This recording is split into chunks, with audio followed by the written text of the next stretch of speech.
Hey guys, welcome back to the channel. This is a story about what if neglected god Naruto has harem danmachi. Before I start, please support for more amazing content and do consider subscribing to my channel and share this video with your friends. This is written by Kratos 57 Naruto and link in the description and support writer.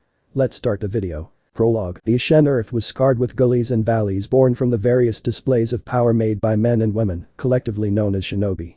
Wide sticks of charcoal, former trees, crumbled when a resounding boom reverberated through the air, summoning a gale so powerful that it could shatter boulders with ease. Explosions ensued as kunai knives with pieces of paper tied to them by string sailed through the air alongside a variety of elemental attacks.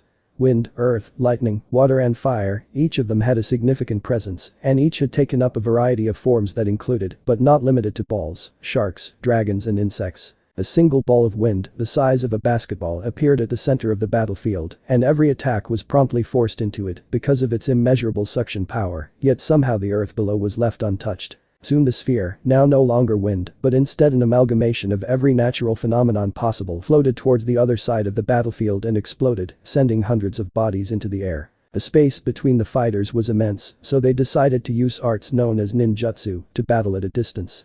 The expansive space in between was marred by blotches of crimson and unmoving human bodies with still faces. Rage and passion were etched firmly onto their faces. It did not matter if they were leaning against burnt trees or were lying on the ground, all their faces had some form of passion in them. Like a still life of soldiers believing that they will win a war, the expressions on their pale faces never shifted. They had died before they could register any changes to their bodies, and they were now no more than repetitive decorations to a grand landscape art piece. Valuable personas with unique goals all lay dead. Their decorated dark gray long-sleeve shirts that preceded armor that was also gray but with a more purplish hue had between 1 and 6 streams of dark red staining them, no more, no less. Legions of men with headbands that had metal plates depicting 2 pairs of squiggly lines, 2 on top of each other, laid motionless on the great field, and in front of them was a small group of people looking past them. Their gazes were firmly affixed to the dead's allies rolling in waves to seek vengeance. Their genders were ambiguous as they had pitch-black shadowy cloaks covering the entirety of their bodies, only revealing their feet and masked faces. The person at the center's cloak slowly shifted and the flap was pushed to the side, revealing a single hand whose fingers slowly curled. The figure's other hand also emerged from the cloak and reached for the hand whose fingers were bending and imitated them. The 2 hands were clasped together. No sound was made. And then, the earth itself groaned as the ground began cracking as if it were experiencing the pains of birthing a child.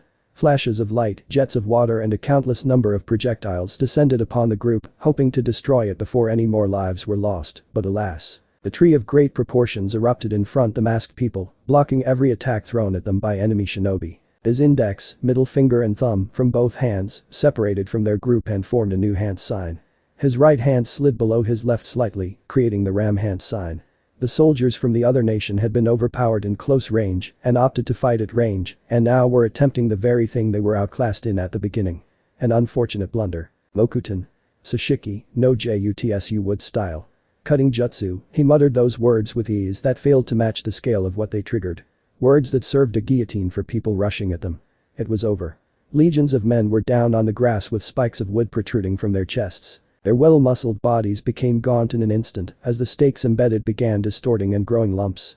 The lumps erupted like pus, revealing branches that carried a wide assortment of flowers. The stakes became small trees that would take one's breath away, both literally and figuratively. It was gorgeous yet dark. No more blood was split, instead all of it was drained, so it may no longer stain the earth. From the lives taken away, dozens of flowers and trees were born. The massive desolate field was now a forest of flowers and greens. A place where young couples would disappear into during the courtship rituals of their different tribes. A place where they would celebrate their love, not knowing that every single tree in the vicinity was once a person. Perhaps it is no problem, after all. People kick the dust of their ancestors unknowingly, as they hardly consider that people return to the earth when they die. One will never know what speck of dust was once their ascendant. Chapter 1. The Genesis. The widening of the boy's eyes happened in conjunction with his leaping to his feet. His eyes darted across the sparsely furnished room. There was just a bed and a table close to it. A wardrobe was present too, but it was small. What need did a child have other than the required? That's just how he was, and what he believed. He didn't like to be spoiled because he knew that when adults said it was fine, it probably wasn't, considering where he lived. It was a small, secluded settlement in the middle of nowhere with a forest adjacent to its location. Detached from most of the world, there were periods of time when the villagers worked themselves to the brink to see the next season. This exposure to perilous circumstances led to a variety of organizations dedicated to completing a variety of tasks that included but were not limited to hunting in the monster-infested forest, gathering lumber, keeping peace within the settlement and more. It was large and the people worked well together, so it had been quite some time since they faced challenges related to survival. The boy's pessimism stemmed from his firm belief in Murphy's Law: if it can go wrong, it will go wrong, which was born as a result of his experiences in his nightmares and his experiences with farm animals with fickle moods. At the age of 5, Naruto had the maturity of a teenager without the hormones. He was typically reclusive, with exceptions being when he was with his family or playing cruel jokes on the village's older boys. His reasoning: people who call themselves the Council of Cock don't deserve to be in this world. Yes, indeed. This particular village was one of strange practices and traditions. Some being tied to events that involved men going out at night and running through the meadows naked in winter. Somehow, none of the women knew about this, and when Naruto tried to inform them, weird things that will not be mentioned happened. He gave up. Naruto questioned his perverted grandfather's state of mind. No sane person would choose to live in a place like this. What the hell? The other week he watched a friend of his, one of the older boys, get a trombone shoved into his arse by his girlfriend. His friend and his lady friend managed to flee the scene and were replaced by another boy who proceeded to play the instrument, happily commenting it tasted like ass. The only thing is in his mind amid his company's cackles was, "Bro. How do you know how ass tastes? And why are you happy? I swear the council is the only group of normal people around here." Yes, indeed. Such was the place Naruto lived in. The boy just minded his own business and pruned the trees before watching the livestock graze and then weeding the fields. He was too small and lacked the physical strength to wield large tools like hoes, which is why he did not till the fields. Unlike people his age, he didn't play much. The thought only came to him when the one he considered his younger brother approached him and asked for his time so they could play together, or when his grandfather challenged him to shogi and chess. He usually lost, but his grandfather always told him that he would be exceptional when he grew older. He didn't care much about that. After all, he would be an adventurer and be the first of his heroic brother's sidekicks, reasoning that being the main character is too much work. Bell always said something about Naruto being someone who would one day be recorded in a book of fairy tales or something. He didn't care. He was a sidekick, not a hero. He didn't even feel inclined to save people, so he would only do so when Bell told him to. He knew that one day Bell would have to do something that would make him question his resolve and morals. Poor, innocent Bell. Those were the conditions that would make Naruto autonomous. He would do the dirty work so Bell didn't have to sully his hands and stay loved by the people. That was the masked boy's resolve. While Bell wanted to be a hero who saved people no matter what, Naruto understood that a part of him wanted to be loved and celebrated, and committing atrocities would be detrimental. It is inevitable. With the path the boy is determined to take, there would be a time when he would have to be cruel. That could not be stopped, but the number of times he would have to be like that could be weathered down significantly. That was Naruto's job. He would be the hero's shadow. A dry sigh escaped his mouth and warm breath met a barrier. On his face was a mask, a replica of the one the Legion Slayer had, just smaller to fit Naruto's frame. On his head, like his brother, was a crown of white spiky white hair. He was dressed in green shorts and a long-sleeved black shirt. Naruto didn't sleep. He didn't eat. Not because his rights as a child were infringed, but he did not need to and didn't want to. Naruto practiced martial arts and when no one stopped him, he would continue endlessly. Sometimes his grandfather went out of the house, whether to go peep on women with the council or to attend to the occasional serious business. He would leave Naruto and Bell in the house. Naruto only stopped training when he knew it was time to prepare Bell's meal. Despite a hard day at work, he never once thought of food or expressed a desire to seek nourishment. He didn't sleep because of nightmares he would have. Just like the vision he had of a man summoning a great tree and accurately shooting wooden stakes at a countless number of people, killing every single one of them. This was a mere hallucination, a far cry from the horrors his dreams offered. The hallucinations were frequent at first, but over time they became rare. He was just unlucky that morning. His dreams sometimes put him in a body with an uncanny resemblance to his own or a body older than his. From there, he would experience hell. They were never pleasant. In fact, a single minute in there was more than enough to induce PTSD on a strong-willed adult. Strapped to tables. Lots of needles.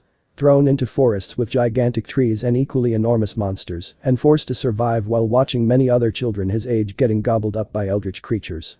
Their appearances would be better left unsaid. The events were mainly orchestrated by a frail elderly man of great power. From what Naruto managed to gather, he was called Shimura Danzo, and that man occasionally collaborated with another elderly man called Sarutobi Hiruzen. Despite the little time he spent with both men, their desires were as clear as day. Raise a weapon capable of mass destruction. Anzo was left in charge of training, and his methods would send children into states that solely prioritized survival. They would lose the light in their eyes as they attempted to get through the day without dying, even going as far as killing other children or carrying out self-amputations should one of their limbs be captured during training. The man's training was very practical. Light sparring did not exist to him. Safety? Take a guess. Children were forced to pick up steel weapons and fight until they were either dead or ordered to stop. Suicide was impossible under the watchful eyes of the Warhawk and his subordinates. Their reaction times and speed were so incredible that several hundred meters would be covered in an instant as soon as someone aimed to kill themselves. Biting their tongues and self-poisoning was out too. The men had a division that had people called the Yamanaka as its members. They specialized in matters of the mind and were very much capable of taking control of someone else's body. There was only one way out of that hell, and that was completing the course. The boy who Naruto's conscience inhabited had no name, he was simply known by a number. That was it. Nothing else. No family, no dreams or hopes except surviving.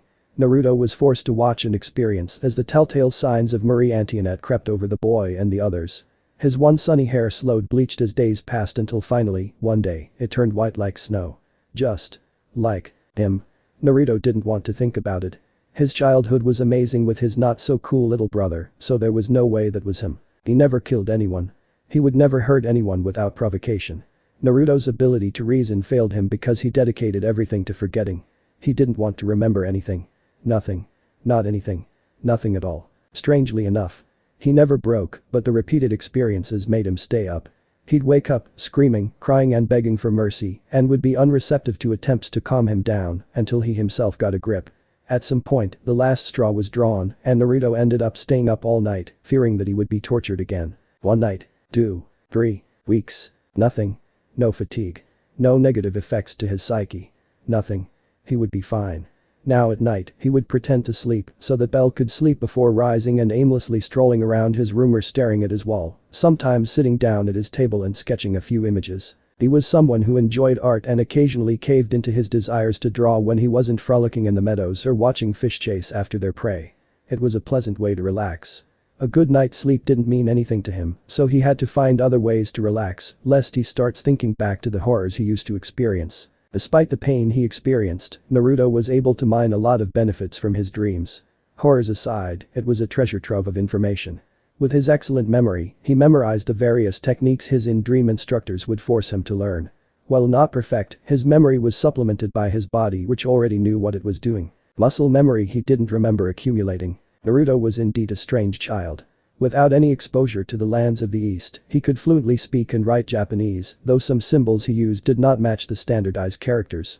His grandfather taught him how to speak and write in Koine before Bell was able to make coherent sentences. Koine as a language is easy to learn with it taking the average person about 560 hours of practice to reach conversational fluency. The rate at which Naruto absorbed information was more than twice as quick as most people, and coupled with the fact that he was a child, learning that language wasn't at all difficult.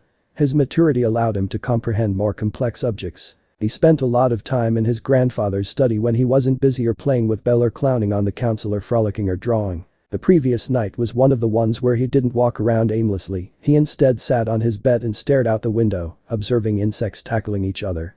At some point he saw rats going at its missionary style on his windowsill. The village was weird. He questioned why he lived there. The place was so strange that even the animals were bizarre, showing greater intelligence than what was normal. Some animals were rebellious and others were quite cooperative. His grandfather's farm had more of the rebellious ones, but none of them dared misbehave under Naruto's watch. You could talk to an animal, and no one in the village would chastise you for being mad, because some of them are just that smart. The boy straightened the creases on his vacant bed that mostly served as a chair at that point and opened the window. The curtains were already parted, allowing him to observe the creatures that thought no one was watching them. Naruto didn't even know how to feel at this point. Was he a voyeur for watching them? His neutral mood fell into an unpleasant one when he sighed. After repeating the process for every window in the house apart from the ones in his grandfather's and Bell's rooms, Naruto made his way to the kitchen of moderate size and reasonable furnishing. It sported a wooden table that had a varnish coating, surrounding it were 3 wooden chairs. Parallel to the table's width was countertop that was Naruto's workspace. He had taken a quick cold bath and prepared hot water for the others before changing and coming to the kitchen. Because he was still short he stood on top of a stool. He was dressed in black baggy pants and a green long-sleeved t-shirt. Bell and Gramps had omelettes yesterday. Very well. It has been 8 weeks since I last baked a pie, he thought to himself before moving to conduct preliminary preparations. What type of pie should I make? He was struck with his first dilemma of the day. Later. Good morning, Naruto, a squeaky voice greeted from a nearby room. With its owner's word said, rapid footsteps were heard approaching the door. The boy rushed into the kitchen at breakneck speeds, making it a wonder how he didn't trip and fall. Morning Bell, he responded to the white-haired, ruby-eyed child. He did not give the boy much attention as he picked up a pair of mitts and walked to the oven on his right. The gloves slid into hands, protecting them as he reached into the oven and extracted a circular tray. The golden brown treat that occupied the tray released a heavenly aroma that wafted through the room, drawing the interest of a raccoon sat by one of the windows. One withering gaze from Naruto and it scurried away.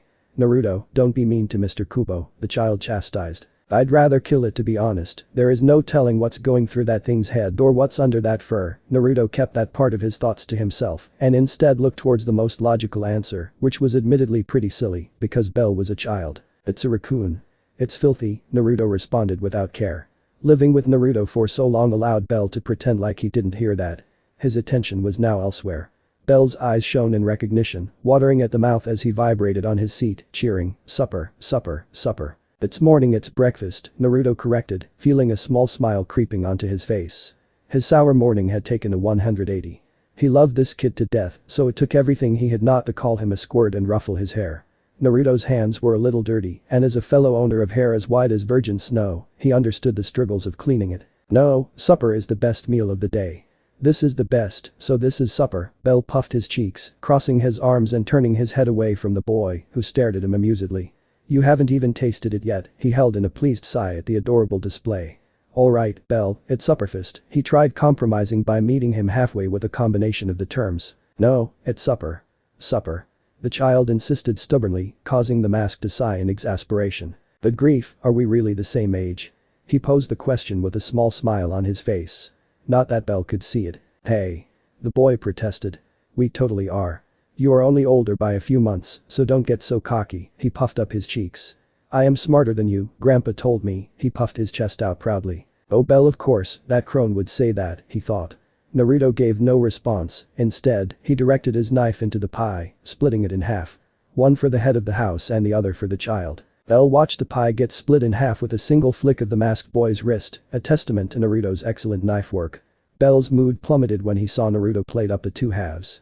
Knowing Naruto, it was obvious who the two halves belonged to. Aren't you going to have some? He whimpered, his voice quivering like that of a puppy whose tail had been stepped on. Naruto felt his heart sinking as Bell's voice punched into it, deflating it and causing it to lose buoyancy. We went over this already, Bell, I don't need to eat, he averted his gaze, doing his best not to let his heart collapse at the sight. But you promised, Bell said, bringing up what Naruto had said the previous day. The boy was reading a book and was quite vested in it.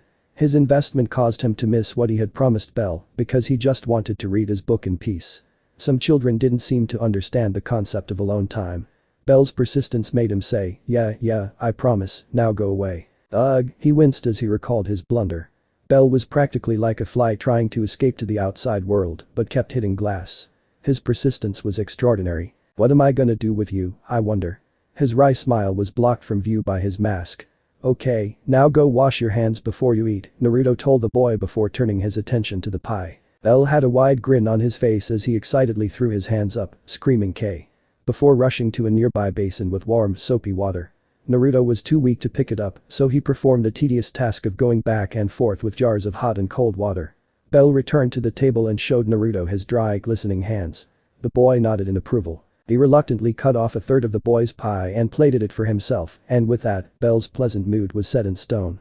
Naruto couldn't help but feel pathetic at the fact that he was helpless in the face of Bell's convincing, some older brother I am, he thought bitterly. The frown that marred his hidden face slowly faded as he watched his younger brother sip on the orange juice he had placed on the table beforehand. Naruto could feel the edges of his lips bending upwards. Ho, ho, ho. Is that breakfast I smell? A jolly, not-so-fat man asked, entering the room. His overall appearance could be summarized with a fit guy with a dad bod. He had a stomach, yes, but his hairy arms were beefy. No, it's a pound of butt cheeks. Wash your hands, Kringle. Naruto's gentle demeanor was thrown out the window when the familiar voice spoke loudly. Naruto would never be mean to Bell, except when he was playful. This man, an associate of the council and quite possibly his arch-nemesis, however. Good morning, Naruto, the man between his 50s and 70s greeted. He had a white beard, tanned skin, messy hair, tanned skin, and was dressed in blue overalls and a blue shirt. The man either was completely oblivious to Naruto's hostility or an excellent actor who enjoyed messing with boy. Jokes aside, the man is very amiable, a positive atmosphere followed him everywhere. Naruto's response was silence. Warning rant beginning translation. I want you to stay a minimum of 500 miles from me, or I'll beat your ass.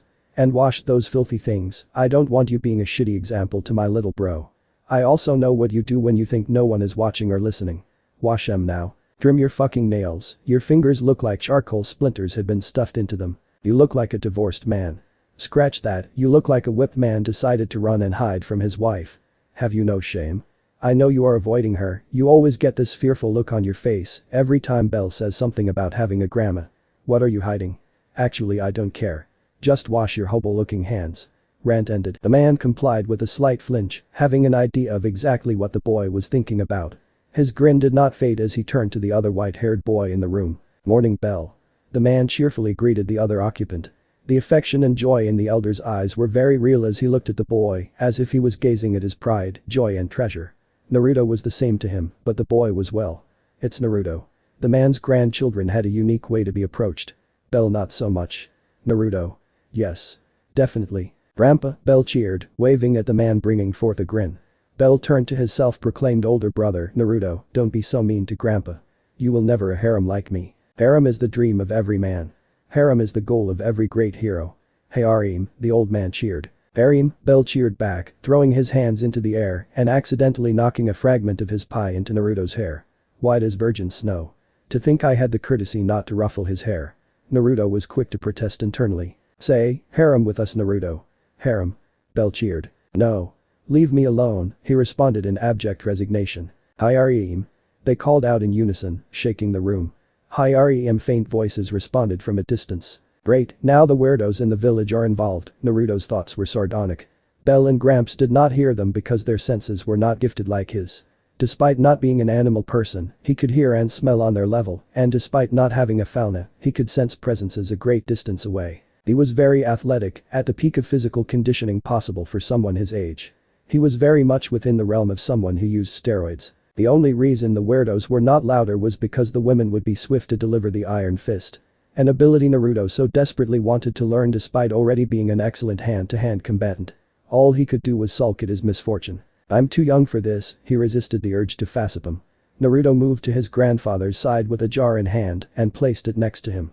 I would appreciate it if you didn't insert your filth into Belle's head, he stated plainly, turning his back to his adopted grandfather. Filth. 'Tis naught but a verse from holy scriptures. Naruto pretended not to hear that. He sat in his seat and stared at his pie for a while, shifting uncomfortably occasionally. What the heck are you two looking at? Eating while being stared at was uncomfortable for everyone. Belle and Gramps lost interest in their delicious pie and instead opted to stare at Naruto, hoping to see him eat. It would finally solve the mystery that had been bothering them for the longest time. I have been with you since I found you as a toddler 6 years ago. Never seen you take thing off. How do you eat? Grandpa. Yes, Belle. What's a toddler? Oh, that's a big word for baby, the man responded, taking his gaze off Naruto. Belle also took his eye off the boy for a moment before something hit both of them.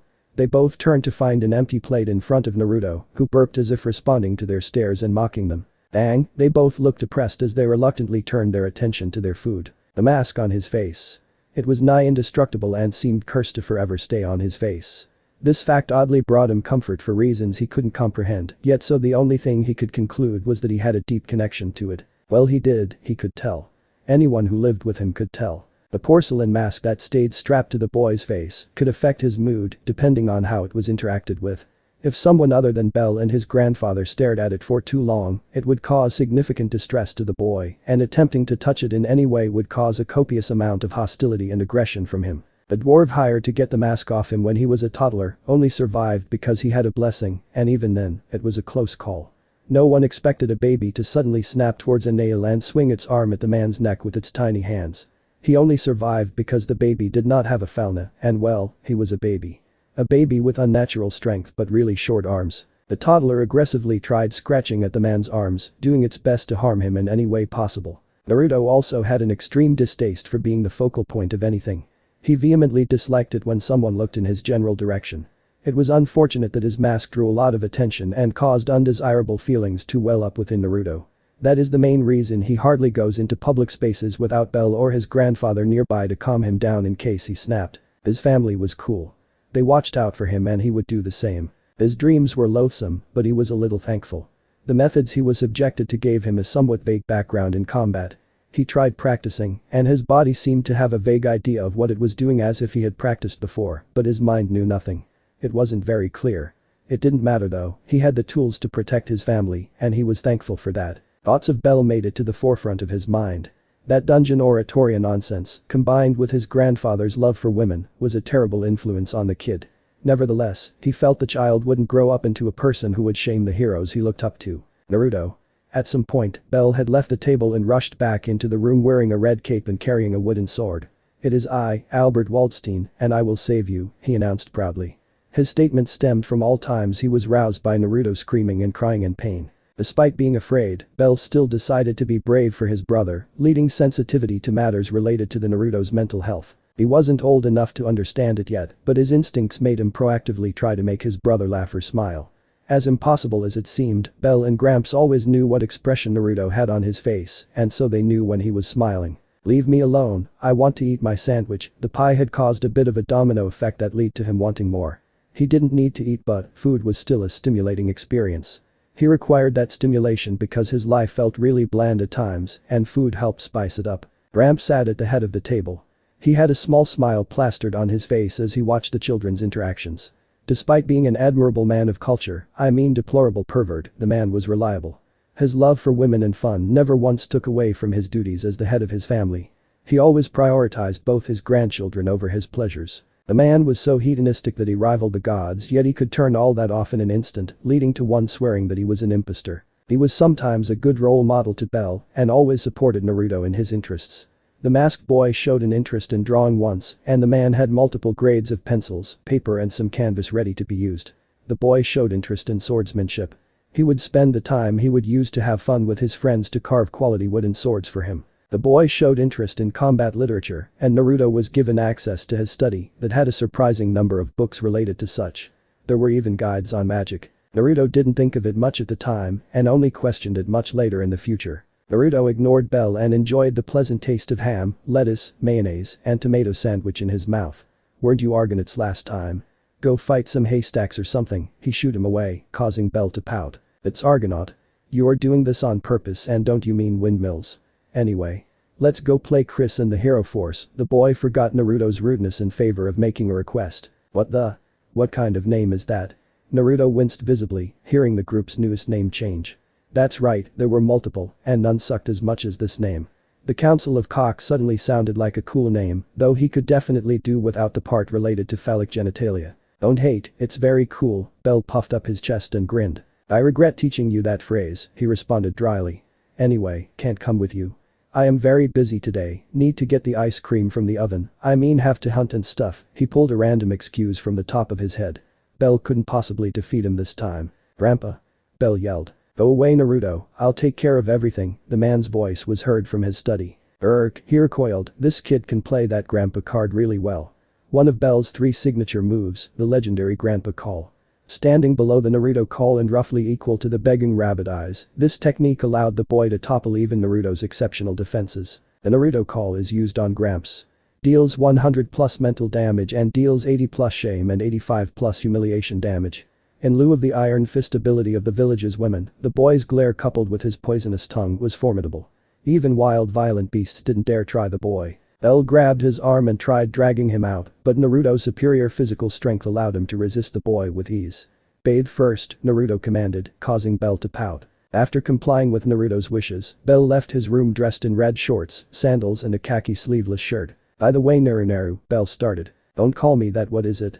he blasely asked. "Do you know where Mr. Oinky Oink is?" "I have been looking everywhere for him, but I can't find him anywhere," Bell inquired. The farm had multiple identical pigs that Bell was somehow able to differentiate. Both he and his grandfather had to use tags to find the one they were looking for, while Bell could tell at a glance. To think of it, isn't it out of season for ham right now? Wait, wasn't I having a ham sandwich just now? Oh no. Alarms blared in Naruto's head as he came to a shocking realization. Naruto trailed off. Damn it, say something, fast. He went out to buy milk. He ended up speaking the most cliché line imaginable. Is that the best you can come up with? There is no way he is gonna fall for that. Oh, okay. I hope he comes back soon, I miss him so much. Bell spread his arms wide and twirled to emphasize his feelings, causing Naruto to feel like he got hit by a massive wagon filled with bricks. He fell for it, Naruto thought with quirked brows. I am sorry. I am so sorry, Bell. Dang it, Gramps, this is your fault. You are going to deal with a meltdown yourself. I have a counsel to pull, I mean have fun with. Naruto hid his inner turmoil perfectly. If guilt was present on his face, Bell wouldn't see it because Naruto wore a mask. As they walked out of their caretaker's fairly large farm, wisps of smoke surrounded Naruto as he moved, eventually covering the entirety of his body.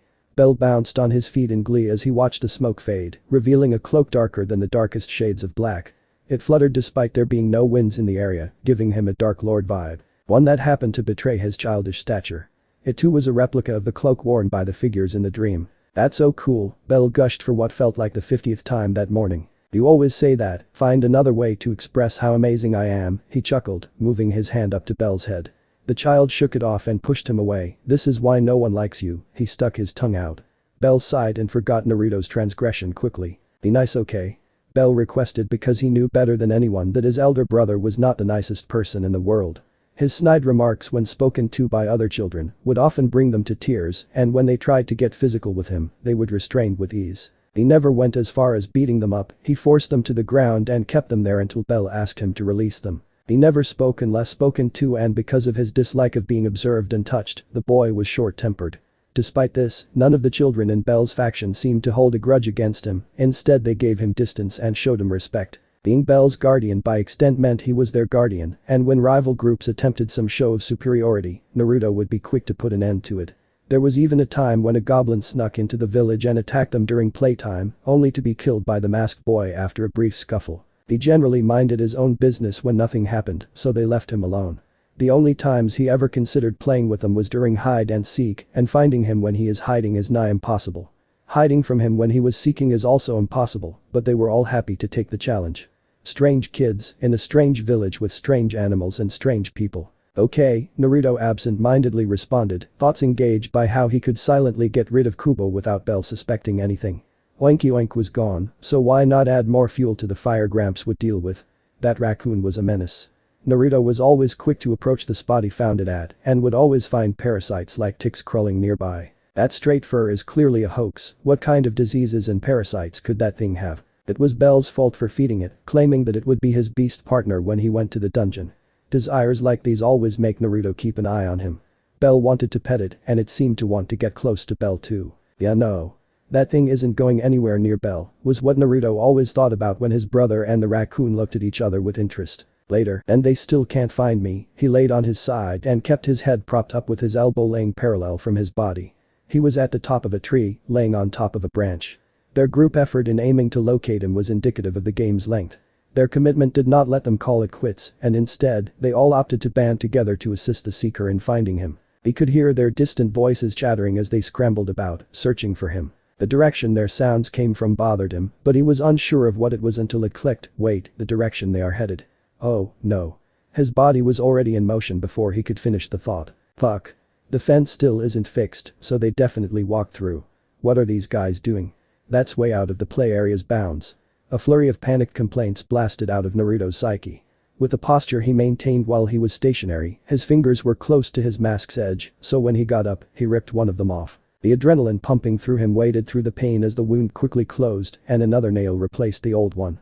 He didn't waste time by climbing down. He plummeted from the tree before landing with the balls of his feet, allowing his legs to absorb the impact of falling. The sting was dulled by his sped-up heartbeat, coupled with the uncomfortable feeling of his palms sweating. The blades of grass broke under his heel as he pushed himself forward, dashing as quickly as his little feet could let him. No, please be okay. His aloof expression contorted when faced with the sheer amount of emotions flooding his heart. Bell.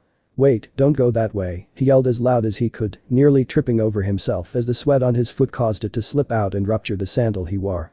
He easily converted the slipping motion into a backflip, allowing him to reach for his sandals and tear them off his feet and throw them to the side. His feet did not even touch the ground because as soon as Naruto removed his footwear, his arms reached forth and his hands clamped on blades of grass and pulled his body into the correct position before kicking off the ground and racing off. His voice couldn't reach the majority of their ears at this distance.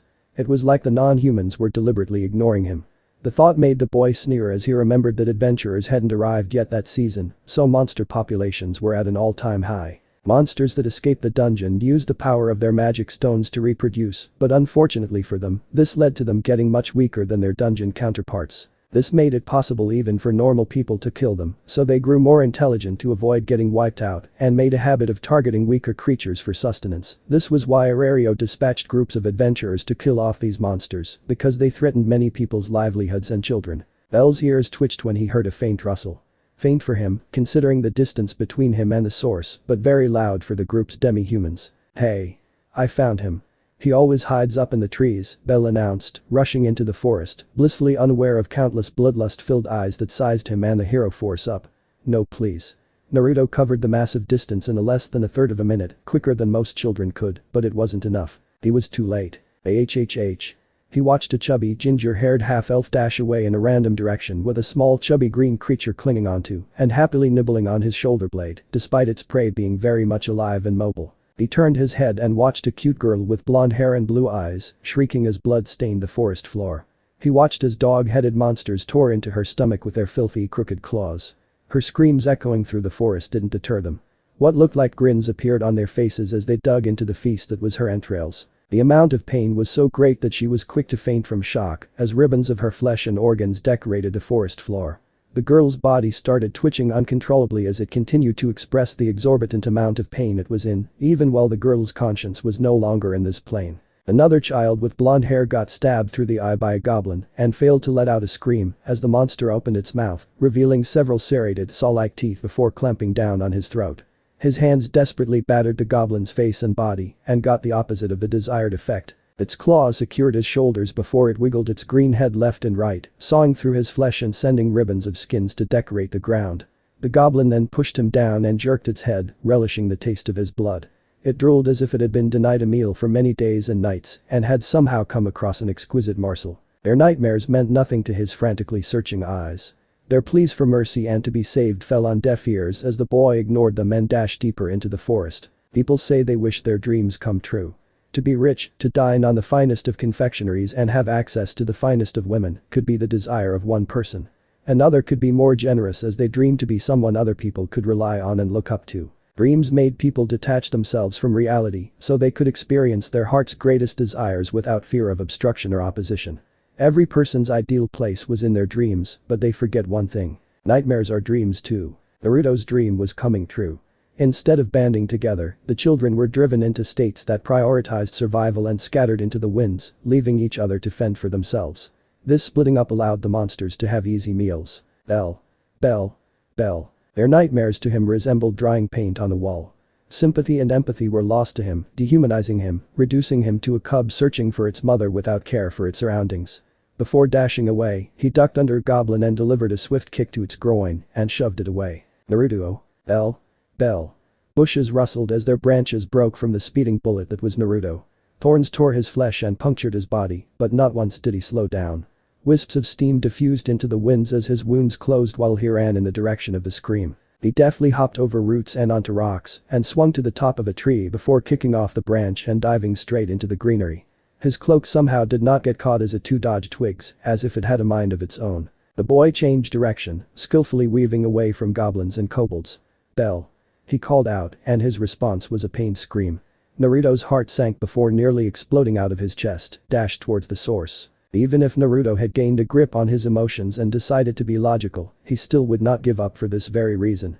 Children were capable of fighting off some monsters or at least give a considerable amount of resistance without training. The reason for his thoughts were records of Taliskiran children killing goblins without training. Unlike most children, Naruto could fight because of the contents of his dreams. Because Naruto could fight, Bell would often ask Naruto to teach him cool moves. Naruto had no regrets and almost felt relief as the thought made it into his head. Bell could hold them off. The fact that he was screaming meant that he had resisted enough not to get killed immediately, unlike the other children. I can make it. His positive thought trailed off as all his mental resources were dedicated to tracking his younger brother. The rapidly shifting scenery soon devolved into a thing that looked like an overcrowded wasp nest writhing with green, brown and black bodies. Goblins and kobolds had piled up onto something, and that something made distressed sounds. The sound would sound like a muffle to most, but it was different for him. Get away from him. He leapt through the air, snatching a branch from a tree and brought down diagonally, knocking one of the creatures to the ground. A bloodied arm emerged from the vacated spot, reaching out as if trying to grasp something. It was silent, but Naruto heard it as clearly as a dog would hear Banshee if it screamed into its ear. His heart jumped, and his attacks became arcs and blurred, sending monsters tumbling away with shrieks and screams. He could finally make out a head of wet pink hair whose tone was light, almost white at the top, and the roots covered in a crimson fluid. Bell. He screamed, his eyebrows flaring and his jaw tense like a frightened cat. Naruto felt an impact rushing across his face from the side of his cheek, forcing him to the ground and, by extent, forcing him to relinquish his weapon. The dog-headed monster, seeing its chance, rushed to him, hoping to finish him with a swift bite to the neck, but he successfully evaded and gave his shoulder instead. He felt his skin caving into itself, rupturing blood vessels as a kobold's disgusting musky smell invaded his nose. Urgh. His scream tore through the forest's roof, causing the leaves to vibrate. His hand snapped toward rock with a sharp edge and grasped it before burying it into the monster's neck. He did not bother making sure it died as he moved back towards his brother, as if monsters that were moving to bring him down were transparent. He lost his rock and his branch, and there was nothing else in his hands, but he still did not hesitate. He dove into the pile with the force of a bullet, pushing the dog pile of the younger boy. The creatures snarled at their lost prey, so they opted for a replacement. They gnashed their grotesque, shattered, glass-like, and filthy teeth before ripping through his clothes, turning his flesh into strips of meat. L got to his feet, one of his arms dangling uselessly, and his body peppered with bite and claw marks, which had not damaged his legs. Run. Naruto ordered, holding himself back from screaming again. He found he could no longer move his arms, but he paid it no mind. He instead focused on his brother. Bell was the only thing that mattered to him at that point. If you want to see me alive, run so I can run too. Naruto's rolled down his cheeks at the thought of death. His regrets were not tied to him giving up his life, but were instead tied to what he would not see, as he would never become older. This place would be his resting spot, and Naruto didn't want it to be Bell's. Bell shivered and screamed before moving to dash out of the forest, but something dawned his tear-filled face. He turned back to Naruto and the group, pulling him to the ground and feasting on his flesh. Bell stood transfixed at that moment, his heart stopping and mouth wide open as additional tears flowed freely from his eyes. And no. IP promised to protect him. Heroes don't run. I won't run. I'll fight, but I'm so scared, the foolish brave child thought as he slowly reached for the branch Naruto dropped. His hand quivered at the sight of their crooked, shattered teeth marred with stains of crimson. I only have one arm, but I can save him. I can save him. I won't let you die, Naruto. You aren't, at least in Dungeon Oratoria. Your legend will be big, and as your brother I want to read about you. I will. He found his will and tightly clasped the branch. Hostility he had shown no one was making its way onto his face, but Naruto saw it and interrupted. What the fuck are you doing? Get out of here. Naruto roared as much as his little voice would let him. The angered shout rattled Bell's mind, but his heart did not give in. He was ready to fight for his brother's life. What hero couldn't at least protect his family? He didn't want to be one of the tragic ones. Behind you. No. With him unconcerned about the state of his body after this ends, the boy did not hesitate violently thrash against those that restrained him. The amount of force the boy generated allowed him to hurl some of the monsters off his body. His twisting, wiggling body didn't stop him from helplessly watching it crawl up behind the oblivious boy. His haggard breaths and the loud thumping of his heart were the only things he could hear. It was as if, despite being under a pile of monsters, he was isolated in a separate space where everything moved in a molasses. Squelch. Sound finally returned to Naruto's ears as the boy with pink hair lost the light in his eyes and tumbled forward. His sole functioning arm twitched and grasped the forest's leaves and grass and slowly pulled himself toward Naruto. He too was unconcerned about the state of his body as his life slowly started slipping. Knowing that he would die brought him a level of relief as his pain no longer registered. He was drowsy, but he wanted to see his brother again before he left. Please don't die, Naruto. He pulled his face up and desperately willed his facial muscles to smile. It was the smile he gave Naruto when attempting to comfort him. It was bleak, he was going to die, but he at least wanted Naruto to know it wasn't his fault. Their red and blue eyes met. It was the last time the rabbit's eyes would see the fox's eyes. Even if the fox was its natural predator, the rabbit still felt safe around it and now wanted to put its heart at ease. That was just how nature was. Those without fangs would die much sooner and would struggle in the face of predation. No. No. This wasn't supposed to happen. Who left the fence open? I should have fixed it when I saw it.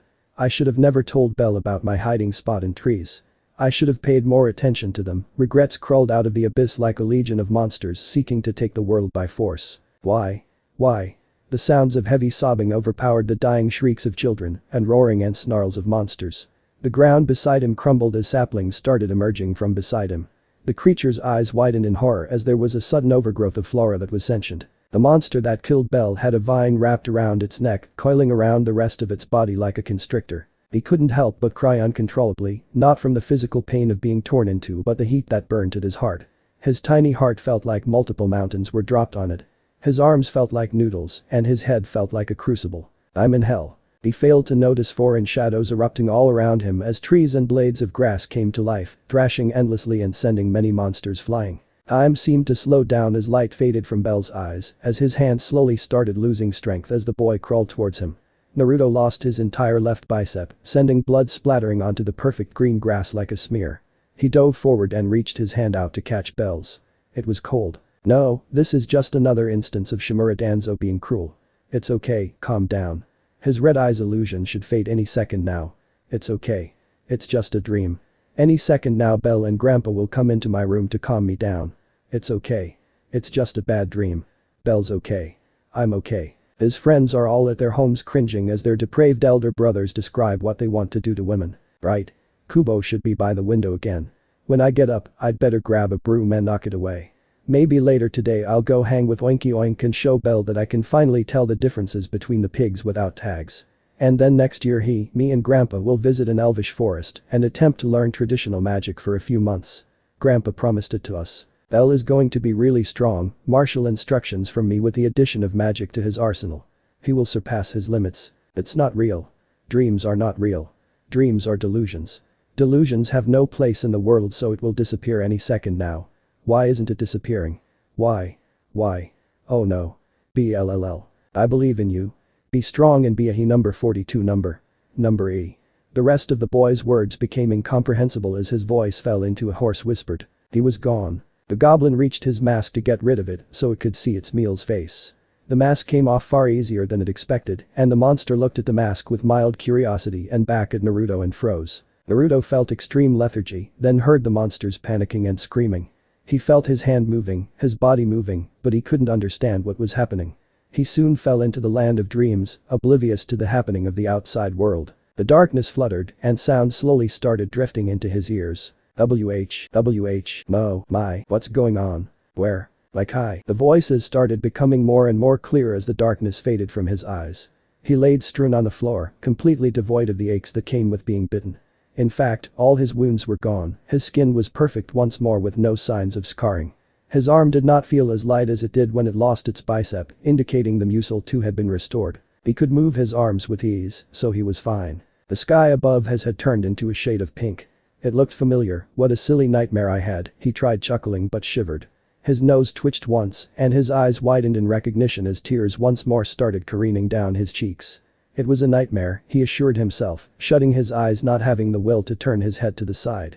It was a nightmare. That dummy Belle is gonna come here and jump on me for no reason like he always does, he assured himself. It was too late.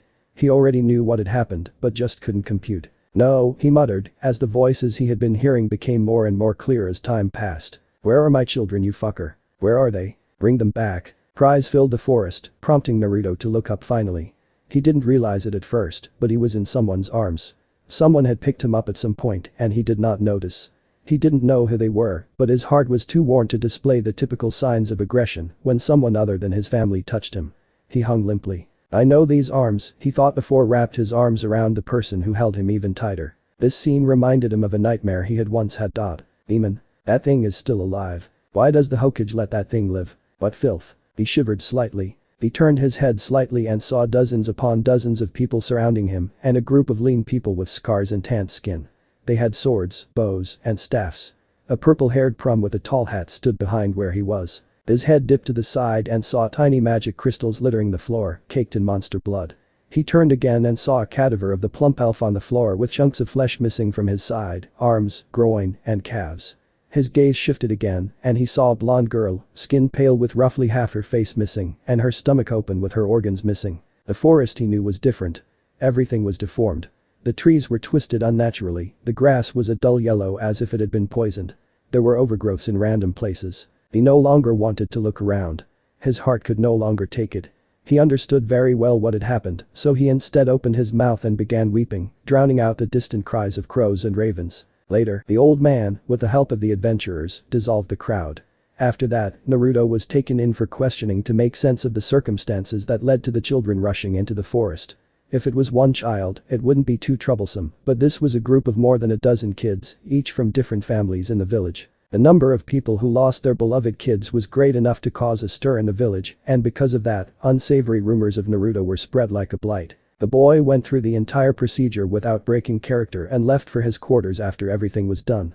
Many questions, ranging from how he killed the monsters to how he survived, were answered. His claims of being able to kill a goblin were tested, much to the alarm of his grandfather and the adventurers. In front of the village's elders, his caregiver, a dandy god and the adventurers, Naruto killed the monster with nothing but a rock in his hand. His body bore vicious scars that could easily been avoided if he aimed to kill the monster quickly, but he was too far gone for that. Details of the report were redacted because the people themselves felt sympathy for a monster. They never imagined that a boy his size would be capable of such cruelty. The adventurers claimed that after they found Naruto in the forest, they managed to save him by using an elixir. It was plausible because the adventurers were very close to Mr. Crannel and would naturally not hesitate to use their valuable resources to save the last of his grandchildren. After that event, Naruto only showed up in the village when he had errands to run. He always went by the cover of night and used middlemen to get his tasks done before doing monster scouting and if possible extermination favors for them. After recovering from that event, Naruto focused solely on expanding his skill set and made time to also hunt down and kill monsters. A child of his stature wouldn't normally be able to do this, so he made frequent use of traps and guerrilla tactics to exterminate them. His newly attained sixth sense allowed him to keep track of the creatures, allowing him to write a log that he would report to the village's elders on a monthly basis. Let's rewind time. Back to right after he was cleared. After arriving home, the boy was quick to lock himself in his room, not coming out for his daily exercises, nor to tend to his domestic responsibilities. He just sat on his bed, staring out the window, watching the sunset over and over again. His position prevented him from seeing it rise, so he was stuck in a perpetual cycle of watching the world's source of light disappear. He watched clouds form and hang in the sky, giving them the appearance of cotton candy. They moved to cast their shadows into his room. They morphed endlessly, appearing as various objects that could be found in this world, and the clouds eventually started depicting rabbits as if mocking him. He watched birds settle onto nests in their trees and bring the fattest of worms for their clutch. Only for a weasel to crawl into the nest and snatch the babies right before their eyes. He watched a fat maggot pupate on the potted plant that sat at his window before emerging as a blue butterfly and flying off to do butterfly things, an incredibly rare color in nature. He didn't sleep and didn't need to eat, and even if he could, he wouldn't. He didn't even have the mind to think, all he could do was stare and blink and stare again. No longer living an active life, the boy settled to being just a watcher, someone who sat still and observed the world change around him. His room was still in pristine condition. Women he did not know of entered his room and cleared it of dust before trying to talk to him. They were charming in the eyes of a child to the point that some would consider them their second mothers, but he did not respond. He did not know them. As he sat there, he watched everything change around him. The amount of detail he took in was so staggering that he could recognize insects as individuals from their colonies. How he desired to reach out to it, but he didn't want to cause it any more trouble. It would be better if he wasn't around. He heard the door behind him open, and a set of familiar footsteps accompanied the creaking sound entered his room. How many weeks had it been? "Hey buddy, I got you some water." Grandpa appeared from behind him and wrapped an arm around his shoulders with a wooden cup filled with fluid of life. "It's been 9 weeks, how have you been?" The smile on the man's face fell apart and devolved into a despondent look. He took a deep breath and looked to his feet before clenching his fist and teeth. He released a breath, causing his heartbeat to normalize once more. The man wrapped his arms around his adopted grandson's tiny frame and placed his hand on his head. "It's not your fault. Naruto, you can't live like this." How would he feel? "Dead people don't feel anything," a coarse voice responded, his voice rough from long periods of not being used. It was cold and lifeless, like someone who had given up on everything. "He didn't run because he wanted to save you. I am sure of it. Why do you waste something he tried to save?" the man questioned. "Don't you remember his last words? You spoke them so clearly back there," he continued. "Naruto, you can't live like this," the man repeated. "To be a hero means to be known through the lands for great deeds. It means to be a light for the people. He was a blazing ember that didn't get a chance because of my failure. He didn't get to start his own story because of me and my incompetence. A simple detail really, just fix the fence. I am old enough to do it and am certainly qualified to do it. I am also qualified to tell those who are qualified to do it, but I can't get over my stupid self, not wanting to be looked at or touched. Do you know how it feels? His breath started quivering as fresh tears spilled from his eyes. I never got to watch him grow up and mature. I never got to watch him awkwardly fumble around as he has his first crush. I never got to watch him grow rebellious. I never got to help him become stronger. He won't even learn the magic you promised to have an elf teach us. He was so excited. I failed him. I never fucking got to watch him slay giant monsters as he wanted. I never got to watch him get married. I never got to join the same familia as him. He sneered, unable to bring out the words he desired to use. Unable to bring out that which was imprisoning him, keeping strapped to a wall of sorrow with jagged chains. He stayed silent, shaking like a kettle when the water reached a rolling boil. The dam broke, as the weight of the water was too much for the wall to hold back. The man next to him said nothing, instead, he just sat on the bed beside him. I never got to tell him he was already a hero. My hero, he whispered. I hate that I was unable to protect him. Something as simple as paying attention. Something that simple. I had one fucking job and I didn't fucking do it. He finally showed signs of life, devolving into a violent rage, and sent his hands all over the room, not caring if he broke anything or hurt him. Calm down. He was restrained by the older, much stronger man. After a few breaths, he finally stopped moving. Instead he looked the picture the young artist had drawn him and Belle.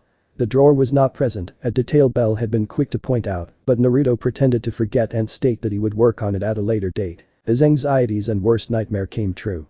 He fully regretted not adding himself to the picture because him not being there left Grandpa and Belle alone, and now that Belle was not there, his grandfather was alone. He understood how much he was loved, but he didn't commit himself to being family to Belle. Instead he sought the role of a mentor who would be forgotten in later stages of life. He now regretted that. The elderly man looked at Naruto with affectionate, comforting eyes. In life, the worst is always a possibility. In good times you prepare for the worst, and in bad times you prepare for the best. It hurts, I know I loved him too. Far more than anything I have, so losing him felt worse than any torture possible, but I have to stay strong. We have to stay strong because we have duties to ourselves as well, he started, his eyes moving to view the great world that stretched beyond Naruto's room. It was indeed hard for a grandfather to lose his grandchild, but he had to move on, to watch over his other grandson. Even back when he was in Orario, watching his children return without some of their fellow familia members pained him.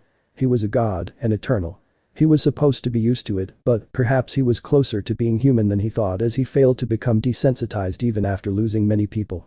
He was unsure of what to say to Naruto, except he understood how the boy felt. If only he had invested more in their weapons and armor, if only he spent more time disciplining his children, if only he didn't go cheap in buying potions for the expedition and invested in elixirs instead.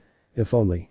The elderly man had regret similar to those Naruto had. As his grandfather and someone who loves him, it was his duty to make sure that these regrets do not cause lasting damage because unlike him, Naruto is not an eternal. He couldn't waste his life like this because there is so much to experience out there. The concept of time was but a joke to the gods, but to mortals, it was a real detriment. You know, we'll be back one day, the man said. All the terrible experiences he had will be erased, and he will return as a new soul, so he won't be sad. Maybe he will reincarnate with his parents and live a happier life. The man was terrible with words, but still attempted to comfort the boy. They both stayed silent, watching the sun disappear and the moon rise. In my own depression, I have ignored the other person I love. Darkness receded as light slowly returned to Naruto's eyes. Naruto couldn't speak for some time as he started to think. He started questioning how he felt and what the next course of action would be. And as much as he felt stuck, he felt that there was something he could do. Something he could do for both himself and Belle and their grandfather. Maybe if these creatures didn't exist then perhaps Belle would be alive. Maybe if he took out the source then the world Belle returned to would be safer. That left a few major problems such as the Dragon Valley guarded by an Orlando and the last of the 3 great quests, the one-eyed black dragon. The dungeon too, there was no telling what it would release from its depths. He never knew, perhaps it would spawn something that was several times stronger than the dragon who killed a number of the great heroes of old and the world's strongest familias. Those who were called heroes didn't have what he did. He could heal endlessly as long as he was alive. He did not have the power of spirits by his side, but he could get a fauna that would give him the potential to exceed them. Something spoke to him. He didn't know if it was his arrogance or his confidence, but he felt like his martial skills would be on a higher plane than experienced monks and masters should he commit himself to training for a few years. This is my oath and my mission. This is what I want to be. Grandpa, there was a fragment of life in his voice. Yes. The man answered affectionately. I'll succeed them. His dry throat quivered, begging to be left to rest, but Naruto refused. I beg your pardon? The man asked. The king of mercenaries, Argonaut, the elven princes, Sekiro, Giorgio, Zeus and Hera familias. I will do what they could not, even if I am alone. I will be so strong that I will surpass the gods themselves. I will bring an end to the world's final great quest and any others that it arbitrarily dishes out. I have no desire to be a hero, nor to be a villain, as that is of no significance to me. It doesn't matter how I am seen, I will do what I must to create a world where Belle can live happily. What? His eyes widened in shock. I'll kill it. I'll kill the one-eyed black dragon and exterminate all monsters that roam the earth.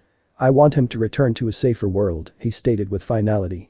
He had made up his mind and set his heart on a goal. The man was speechless for a moment, unable to comprehend what he had just heard. That's madness, he whispered, but a smile slowly crept onto his face. Everyone is mad until they succeed, Naruto responded, staring at his shaking hands. Zeus ruffled the child's hair and stayed with him for a while. I will help you in any way I can. I am afraid I will have to refrain from putting my signature on your back, as that may lead to you being barred entry from Orario, and I don't want you finding out about my true identity early. You amassing a fair number of stats will point to me after all. My familia's old possessions should still be locked away. I'll have Hermes retrieve them. I'll also need to start writing some guides for him, as my familia's records were destroyed when the evils rose to power. Amends and preparations. Belle's death had taken a toll on Naruto, but he managed to get back onto his feet and solely dedicated his time to training. His grandfather would attempt to have him take more breaks, but Naruto would always find a way to start training again. Soon the adventurers the man was close to visited the village for their yearly mission, with a slight change to their plans. Some of them would stay behind and watch over the farm, and one of them, a level 1 prum mage, would be used as Naruto's opponent. Her foulness stopped him from doing too much damage to her and allowed the girl to force him into a standstill during spars. If they both attacked each other with the intent to kill, then Naruto would win in most cases. When the girl became easy for him, larger, more hand-to-hand oriented opponents were introduced, and that allowed the boy to further expand his skillset and experience in both hand-to-hand and armed combat. A year passed and Naruto was taken to a faraway elven forest, where he met an old elf who was acquainted with his grandfather and learned the basics of magic from her. Apparently, she was distant relative of the elves who had taken the lifestyle of a hermit, distancing herself from nearby settlements. Normally other races aren't able to learn a different race's magic, but to his grandfather and the elf's surprise, Naruto managed to learn 2 spells, a minor wind and a minor fire spell after months of practice. He twisted the laws set in stone as congenital magic was the type based on one's ability and race. Naruto managed to cast elven magic. Surprise aside, it was a solid start for him because, as his grandfather explained, elves who knew even the basics of traditional magic were more likely to be excellent mages. An excellent example would the elven princess, Reverial Joe's elf. The old man gave another example in Althea, a human, stating that woman had studied traditional magic and ended up as the most powerful mage in the world and quite possibly in history. Althea only studied up to an advanced level, but couldn't cast the basic elven magic as expected, while Naruto could, or at least imitated. This meant that Naruto had greatly increased his chances of being a powerful mage. That wasn't enough for him. Naruto aimed to be a jack of all trades who would primarily fight on the front lines and lead his followers into battle if he had any.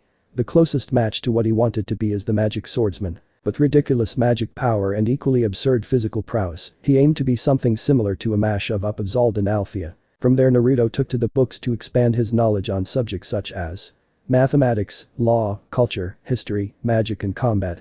He didn't sleep, so during the day he would purely focus on martial arts and physical conditioning, then at night he would focus on studying and mental conditioning via meditation. At some point the passing of years, he managed to gain a level of control over his aggression when someone interacted with him and his mask.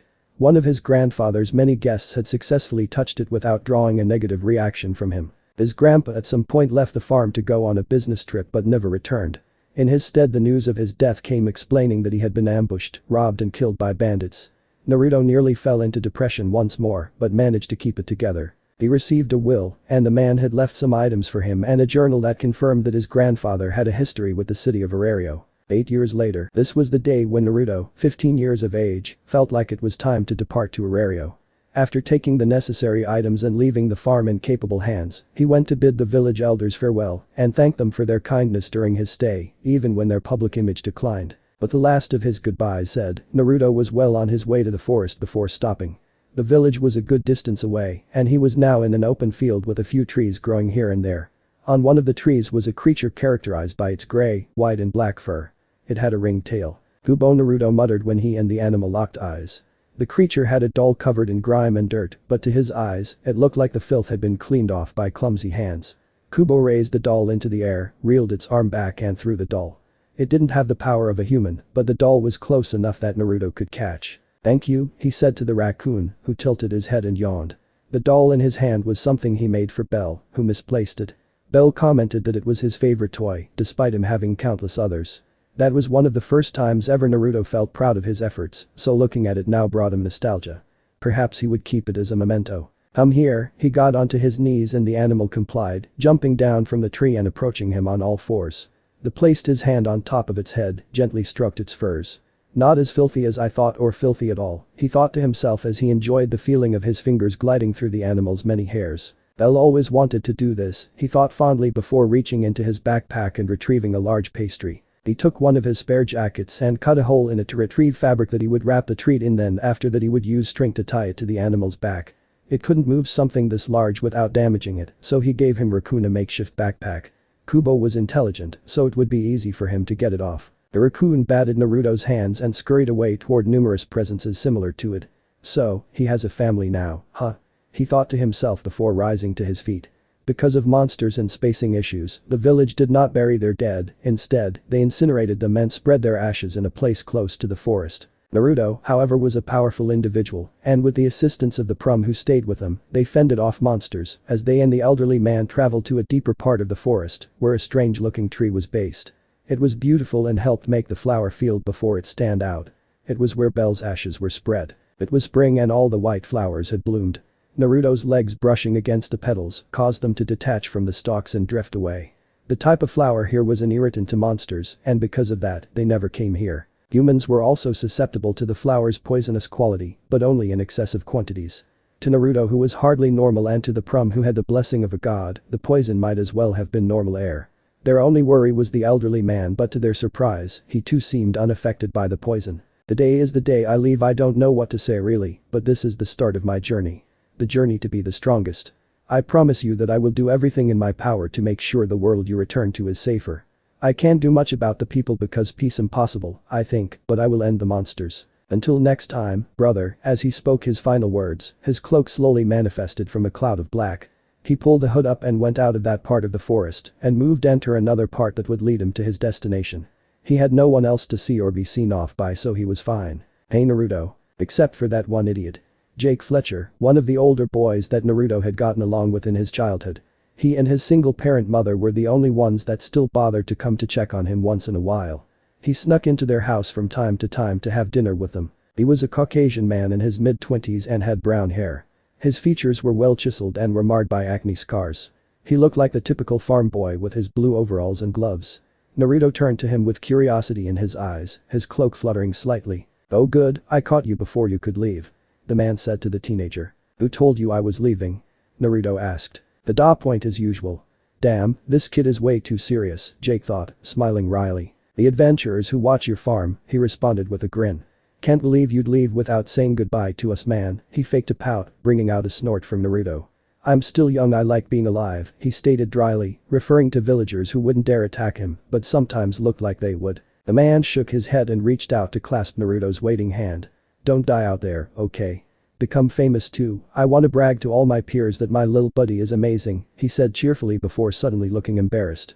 "The Council of Cock passes its regards," he said with a dry laugh, drawing a small wry smile from the teenager.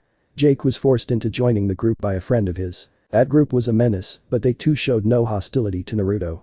They wouldn't dare admit it in public, but Naruto and the group were frenemies, friend plus enemy. Despite opposing each other for so long, they had no bad blood and had fun. "Keep them on a leash, would you? Those people are a troublesome bunch," Naruto actually chuckled, infecting Jake, who also let out a small laugh of his own. "I'll try, but it will be really hard without you, you know. It won't be the same either because we always had these little meetings and talk about how we can stand up to you and stuff," he responded. "Oh well, we all have goals and duties. So here," he said. The man then presented Naruto with a wrapped container and a pouch that jingled as it moved. "Me and Mama wanted you to have this," he smiled, and Naruto looked at him strangely before shrugging, smelling the mouth-watering scent coming from the wrapping. The man then reached into his pocket and pulled up a rolled piece of paper tied by a ribbon. "Thank you," he accepted the items, drawing a laugh because of the speed. "No suspicion there, huh? Free food and money, who would reject that? I am immune to toxins, so I'd be fine even if you poisoned it. Fair enough, he laughed. Anyways, got work to do, so you be careful out there. He closed his fist and offered it to the boy. Naruto nodded and bumped his fist against Jake's. Until next time, the man turned and left. Ah shit. He suddenly yelled as a goblin appeared from the thickets.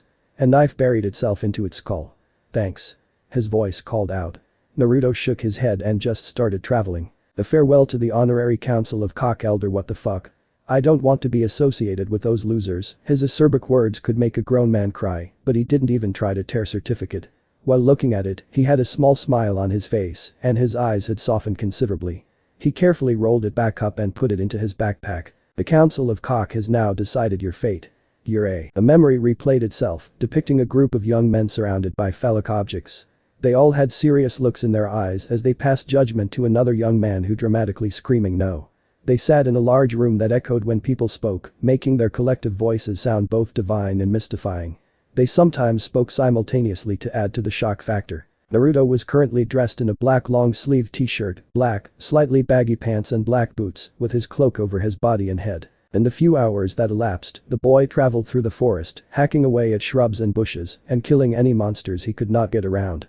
He eventually escaped the more monster-infested side of the sea of trees. The boy avoided the road and caravans simply because of the unsavory rumors the villagers had started about him. He just didn't bother, even if they hadn't heard any rumors. Naruto looked very suspicious. He saw a dark chick floundering on the forest floor, causing the brown leaves below and around it to rustle. He looked upwards, searching for a nest, and found one on top of a particularly tall tree. No harm in getting my bearings. He slid his hand under its belly, causing it to chirp and move vigorously. Naruto waiting for it to tire itself out to reduce the chances of it falling out of his hand as he climbed the tree. After a few minutes of carefully selecting which branches to step on, he returned the chick to its nest and eventually reached the very top of the tree. Well, would you look at that? I did lose my way after all. After a few weeks of traveling on foot, Naruto stopped atop of a hill to gaze upon the wide expanse of grass that stretched far and wide before stopping in front of a tall wall. He observed horses galloping as they pulled carriages transporting a wide assortment of people of all races and gender. Those who had been able to spot looked at him strangely, but he did not mind it. Like mentioned before, he had gotten used to being stared at it, as that was the only way he could adapt essentially. Even when he was younger, the villagers looked at him strangely for some time before they got used to him and he to them. Over his multiple years of training, he learned that his presence was nearly invisible to most people, allowing him to essentially disappear when not being observed directly. Because of this discovery, he tried learning how to minimize his movement, and that was surprisingly easy. He could practically sit as still as a statue, and combined with his invisibility, he could enter public spaces and go unnoticed. Or get nested on and pooped on by birds. That, of course, had the side effect of scaring the daylights out of people when they noticed him in front of them. The cloak and mask made him look villainous in a way, making people opt to stay far away from him, which he preferred, honestly. During his journey, his clothes got ruined to the point that they failed to do their job shielding him from the elements, and that caused another one of the things he had learned about to occur. A set of clothes of an unidentifiable culture appeared that matched his cloak's theme somehow. On his body, he wore black and gray armor, arm guards, and black sandals that exposed his toes. His dark hooded cloak covered his attire like a curtain of darkness. The clothing, like the cloak, showed that their size remained the same relative to his body. In other words, as he grew, they grew with him. The uniform sported significant resistance to all types of damage, despite it not being enchanted, allowing him to tank attacks from larger monsters in the forest with ease. While it was amazing to have, the armor only appeared when certain conditions were met, and from what he knew they included him not having anything else to wear, him wanting protection, and him wanting to escape something. He was unsure of what the other conditions were as he had met the conditions above multiple times in the past. He had gone monster hunting numerous times, and a lot of them resulted in the conditions he knew being met, but the clothing did not manifest. Because of the limited number of times he had observed them, he concluded that they were some kind of magic item that someone had left with him during his infancy. His cloak was within the same wavelength as he truly couldn't tell what it was made of and how it could disappear when he did not need it. The reason that his cloak never disappeared was because of his strong aversion to being observed, so it stayed as a means to limit how much of his body could be seen. He had learned to control his distress when being watched, but he never rid himself of it. His grandpa was joked about him being an elf in survival mode, whatever that meant. It's been a pretty long journey, he thought, giving his eyes the go-ahead to trace the great tower's height. Just how in the world did they make it so tall? He questioned, moving his arm to shield his eyes from the light that penetrated them. Being in a forest for long periods of time led to his eyes being adjusted to being in the dark, causing them a level of discomfort when out in bright places, as he was currently. Babel, he muttered, remembering the tales told to him by his grandfather and Bel. The lid that covered the gaping maw that was on the earth's surface and had seemingly limitless depth. In the olden days, before Babel was built, all manner of bloodthirsty, man-eating creatures spewed forth from its depths, moving to create chaos in the land of man. The people of yore could make a stand and take the fight to the monsters, forcing them back into the depths. They succeeded and all they had to do was watch over it and keep the monsters from emerging. This became repetitive over time, and many minds started seeing the hellhole as a new frontier that had to be explored, giving birth to mercenaries who would later be called adventurers. Romance. I think adolescence is a more troublesome foe than the dungeon. Sometimes I think of clapping cheeks. Naruto could feel heat surging to his cheeks as his imagination trailed to the many gorgeous women of Orario. Well, it will pass I suppose. When was the last time I just sat down and enjoyed a view? Naruto's grandfather taught him a number of strange words and phrases. Yes, Naruto sometimes uses modern terminology because of Zeus. Naruto once again watched a long stretch of grass cascade and roll for a great distance before abruptly stopping at a rather long and tall wall. The wall stretched for miles and surrounded a great city. One with a great tower at its center. The structural integrity and aesthetics were beyond that of his former village, giving him a breath of fresh air as he had been tired of viewing the same, boring buildings that were in the village. Naruto had the opportunity to meet gods and they were crafty, choosing to manipulate those around them, lowering his opinion of them as a whole. People who tried to compete with the gods in non-combat related occupations usually lost because their opponents were gods. Their craft has been groomed for a countless number of years and they never hesitated to play dirty. At times Naruto felt like a hypocrite because he too tended to play dirty. As a wise man said, a true warrior knows the difference between honor and victory. He just didn't like that they did not hesitate to destroy people's livelihoods, even when unprovoked or when unnecessary. They did things because they found it funny. Naruto shrugged at his thoughts, then proceeded to dash down the hill, hoping to catch a spot in the long line that shuffled every few minutes. He lacked the patience and the control to find himself at the far back of the line, so he had to quickly secure himself a spot or it would be a disaster. He wanted to gaze at the tower for a bit more time or perhaps even draw it, but the line definitely wouldn't become shorter. Priorities. Like everyone in front of him, he had come to Orario with a goal in mind, and that goal was to become powerful. So powerful that he could take on entire familias in his lonesome and defeat floor bosses as well. He desired to complete the last of the 3 grand quests, which was to slay the one-eyed black dragon. He let go of his childhood to equip himself with the skills he needed for this challenge, and even before then, the chances of him living as a child were relatively low. He displayed a level of maturity exemplary even to adults, and this led to nicknames for Grandpa which included, but were not limited to Legal Shota, Daddy and Super Big Bro. He found the second one to be especially cringy. Who calls a child daddy? That is wrong on so many levels. He could finally have a start in his dreams. He had made necessary preparations by training all his life, meaning that he could exclusively focus on grinding out his fauna. He would have to practice to make sure he didn't lose his edge, but that was fine. You had time for a lot of things if you don't eat or sleep. The slow shuffling eventually translated to a few hours of waiting.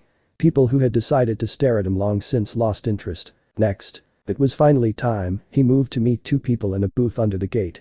One was a man with brown hair and the other had red hair and had a crimson elephant mask to match.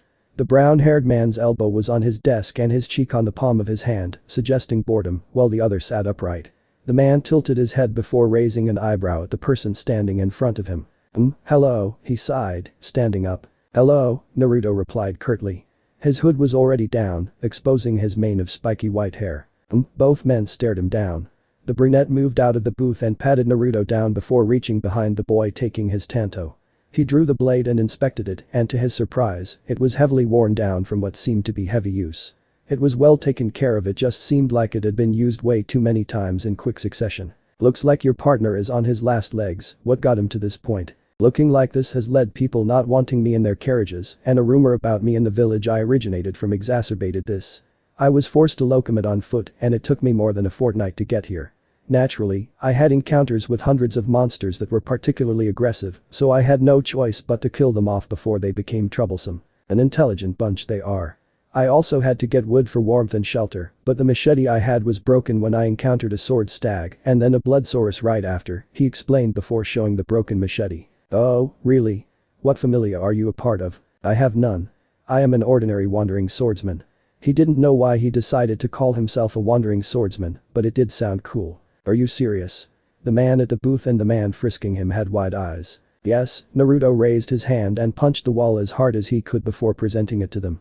The hand was damaged, proving that he was unblessed. Even a level 1 would have shattered the wall.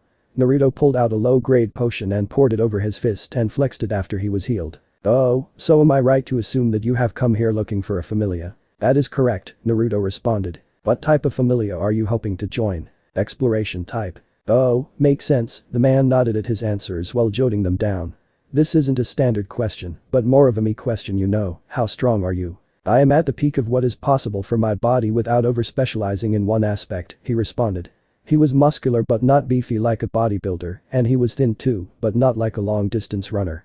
As for martial prowess, I do not know how to answer that as I am unfamiliar with how it is evaluated. The best I can give for that is I can survive monster-infested forests, Naruto continued his explanation, seeing no harm in surrendering that information. He didn't mention that he was more than capable of defeating an experienced level 1 in direct combat as long as he had a reliable weapon. The man who was searching him put the blade on the counter and took the boy's pack and peeked inside and found nothing special save for a few books, a doll and a pair of pouches. I see, he moved back behind the counter. Please take that mask off, he requested. I apologize, removing this mask has proved impossible for me and other people. If you wish you can try yourself, Naruto replied, lowering his head slightly. Here, let me see, the man gestured and Naruto complied by leaning forward. Naruto held back a flinch as the man tugged at his facial garment. The man's eyes widened in surprise. Whoa, it really doesn't budge, huh? How do you eat? I honestly have no idea, Naruto responded. What really? The man asked incredulously as the boy confirmed that he can eat with it on. Perhaps it was a magical property in the mask. Name? Naruto, no last name. Should you need to record my name in kanji, then please use the symbol for maelstrom. Not fish cake. With a nod, the elephant masked man began recording his features. Age? 15. Place of birth? I don't wish to say, he responded. That question was optional, so the man nodded and asked a few more questions before answering a few that Naruto had. I see. Best of luck out there, I hope a talent like yourself has a chance to grow. Thank you, have a good rest of your day. Naruto gave a small bow to the guards before entering the city. I am impressed, he thought as he saw a bustling crowd of different races mingling with each other as if it were the most normal thing in the world. Short childlike prum merchants haggled with stout dwarves. Elves walked gracefully up the street, their flowing locks of gold and forest green hair bouncing behind them. He saw warriors built like boulders, carrying massive axes and halberds, covered from head to toe with shiny iron armor, moving alongside a man with an immaculate face and radiated a divine aura. His nose was peppered by various scents, some pleasant and some trying. He looked over to his left to figure out what the scent he couldn't recognize was. It was pleasant, smelled of meat and fruits. A strange scent, but it somehow stayed pleasant. Must be those weird dungeon meat fruit things, he thought. His thought soon trailed as he watched a bustling crowd go about its business. I wonder how Bell would feel. He released a heavy sigh and tried thinking of something else before he remembered something. Naruto's eyes narrowed under the eye holes of his mask and immediately averted his gaze in favor of taking off the pack on his back and bringing it over to his front. He opened it, ignored 2 black books instead of picking out a brown book. It was a journal that contained information about Orario, and it was written by his weirdo of a grandfather who he knew very well was involved with Orario in some way. Hey there kiddo, doing well, I hope. Look at you, finally, in Orario, a city where all your dreams will come true. Well, knowing you probably don't care about idle chatter. Seriously kid, it won't kill you to chill a bit alright. You know, what happened back there wasn't your fault, so don't let it drag you down. Life is filled with tragedies, and so use our loss as a way to strengthen yourself, motivate yourself so it won't happen again. You don't have to become a hero or anything, just be you and live your life. Take this as a second chance. Man, I am really bad with words. Point is, it wasn't your fault now promise me you won't try to kill yourself in the dungeon in your quest to take down the dragon. It's a team job, not a solo job so you can't do it alone probably. Naruto was lost in his thoughts, but immediately regained control of himself, sighing and continuing reading. I can't see myself giving my back to other people. I'll just work toward becoming strong enough to duel the monster myself while trying to overcome this minced. Naruto ignored the foolishness of his thoughts. One couldn't blame him. Growing up he took on most of the house's chores alone, he trained alone, he usually fought alone, the adventurers would only step in when he was in actual danger, and he meditated alone. Naruto was unfortunate enough to be able to do anything alone, and even if he had no talent for it, he had time to develop it because he never hungered nor slept. Naruto couldn't just change the way he had grown. Sure, his grandfather provided resources, but Naruto never consulted him and worked to figure things out on his own. Anyway, I'll also tell you where the red light district is and where the best shops are. Read the mood, you old fart, and chlamydia is still a thing, he thought, shaking his head. Your first journey has come to an end, and I'm sure you have seen the beauty of the world outside our house and enjoyed the sounds of nature as you walked through the forest and camped out at night. Come on, old man, you know about my unlucky voyeurism. I see things fucking at random times just like that dwarven elf over there, though so sure if by pleasant sounds of nature you mean goblins fucking, then yes, that was fun to hear. His thoughts were laced with sarcasm, stemming from the fact he caught monsters in their breeding season. Naruto was a natural and accidental voyeur who witnessed creatures and people fornicating at least twice a week. Knowing you and how much of a creep you are, no one is going to want you in their vehicles. Hope you didn't get munched on by monsters. In fact, I'm just going to slide in an extra sword somewhere in the traveling kit I am preparing for you. You were always really good with sharp objects, so you can't have that just in case. That was helpful, thank you. That spear you added was a blessing as well, though I am peeved as to how both of us failed. Remember whetstones, Naruto commented internally. Anyways, your second journey.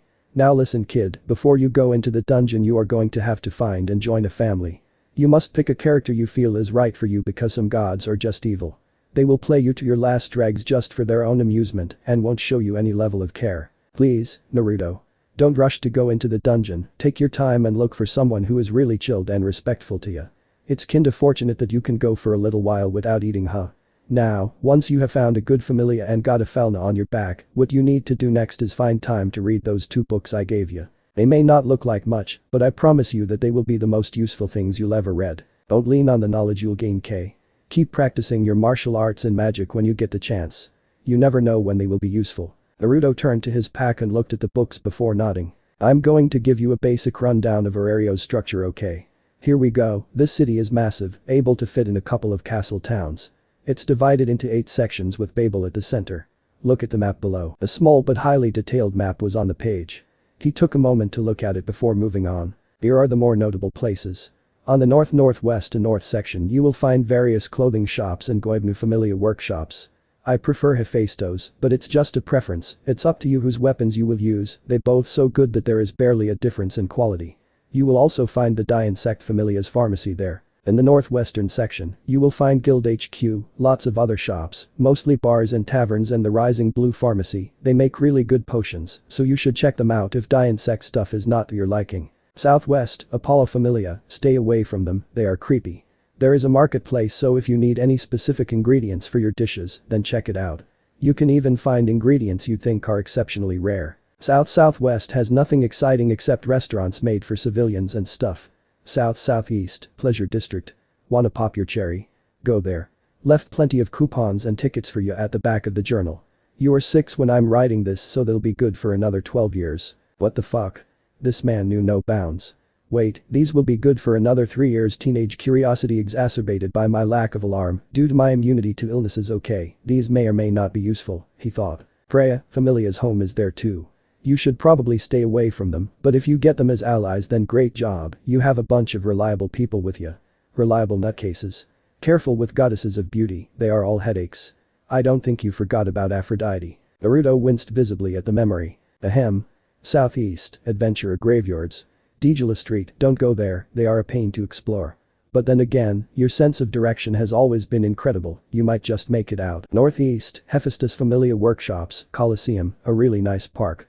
Take your girl on a date if you have one. North-northeast, Loki Familia's home. Tread carefully when interacting with them, especially that blonde prum if you ever meet him and associate with him. A crafty little bastard he can be.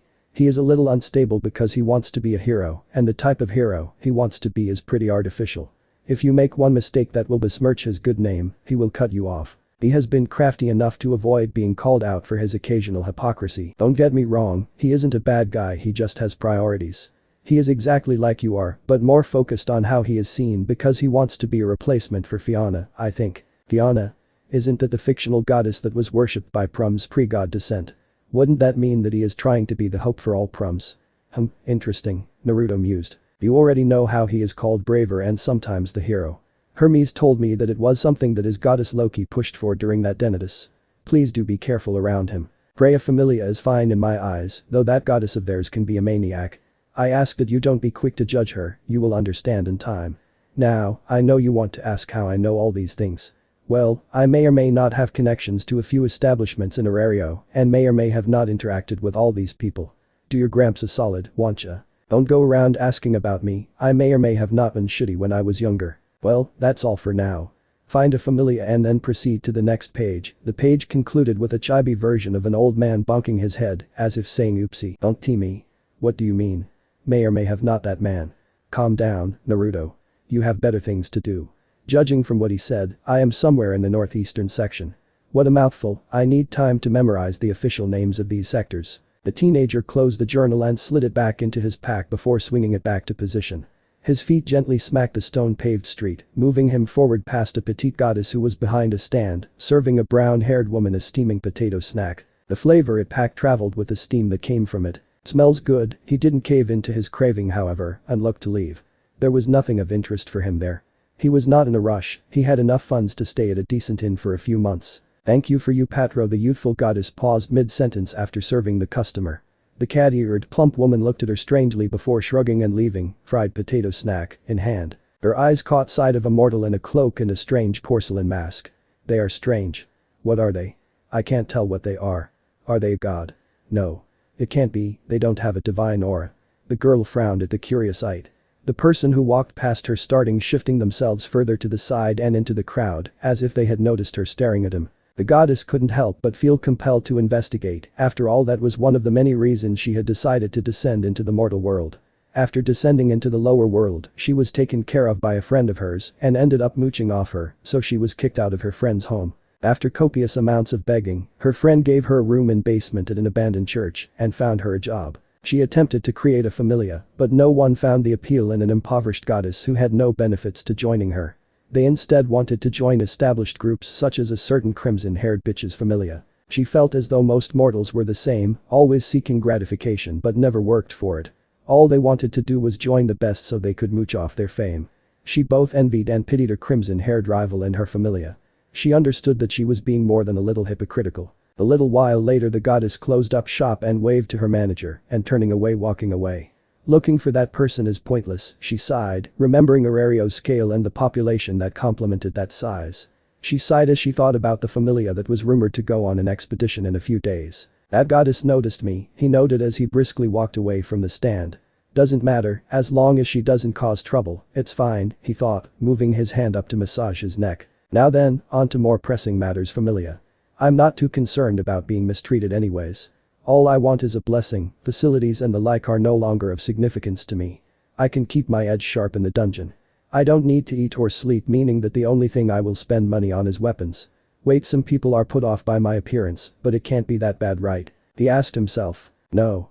Refused a slender man. Sorry kid, we have way too many applicants to entertain yours, explained a dark-haired Amazonas. We are not looking for new members right now, sorry. Can you forge? A god of smithing asked. Why did I think it was a good idea to approach a smithing familia? No, refused a dark-skinned goddess. No, refused a portly dwarf. Who the hell would want a creep in their familia? Hissed a god with droopy eyes, behind him were fair maidens. Their style is too bland, commented one person. Fuck off, a god rudely rebuked. The hell's with that mask? Halloween is in a few months kid. Ha ha ha, guffawed a short goddess with pink hair. Can you forge? Another smithing god asked. No. No, why did I approach another smithing familia? We are full, sorry. Plus I am doing this out of concern for you. To put it simply, our god is a piece of shit, I heard that. Sorry pal, a pleasant young man replied with an apologetic look. Entering my familia requires an entry fee of 200,000 valis, bring that to me, and I'll give you a fauna. Bring me the sword princess's panties and I'll consider it, a god with an appearance that screamed, pervy old man replied. Naruto shook his head, if I got the sword princess's underwear, I most definitely wouldn't give them to you. I'd stuff it in my eye holes and pull them down and keep them under my nose, Naruto responded without a hint of shame. Ah, I see you are a man of culture. Sadly, I ain't recruiting. Having kids is too much work, but if it strikes your fancy, let's go out for a drink sometime, the god gave a loud laugh. I'll consider it, Naruto responded, finding a strange sense of camaraderie with the deity. He reminded him of a certain weirdo who danced on toads in one of his. No, replied a bored-looking god. Do you fancy being fucked in the ass? When asked that question, Naruto disappeared as fast as he had appeared. No, Loki Familia is not looking for new members yet, and even then, we only allow a minimum of level 3, and if we stretch it level 2, the man guarding the gate shifted uncomfortably as a stranger who could pass off as a statue stared at him. He was creepy as heck. I have approached way too many. I need to have standards. Try finding a god with a moral character were his instructions. Guess I got in the rush of looking for a familia that I did not stop to consider the patron's character. Okay, new goal, find someone I consider proper. These rejections hurt more than I thought they would, he expressed despondently.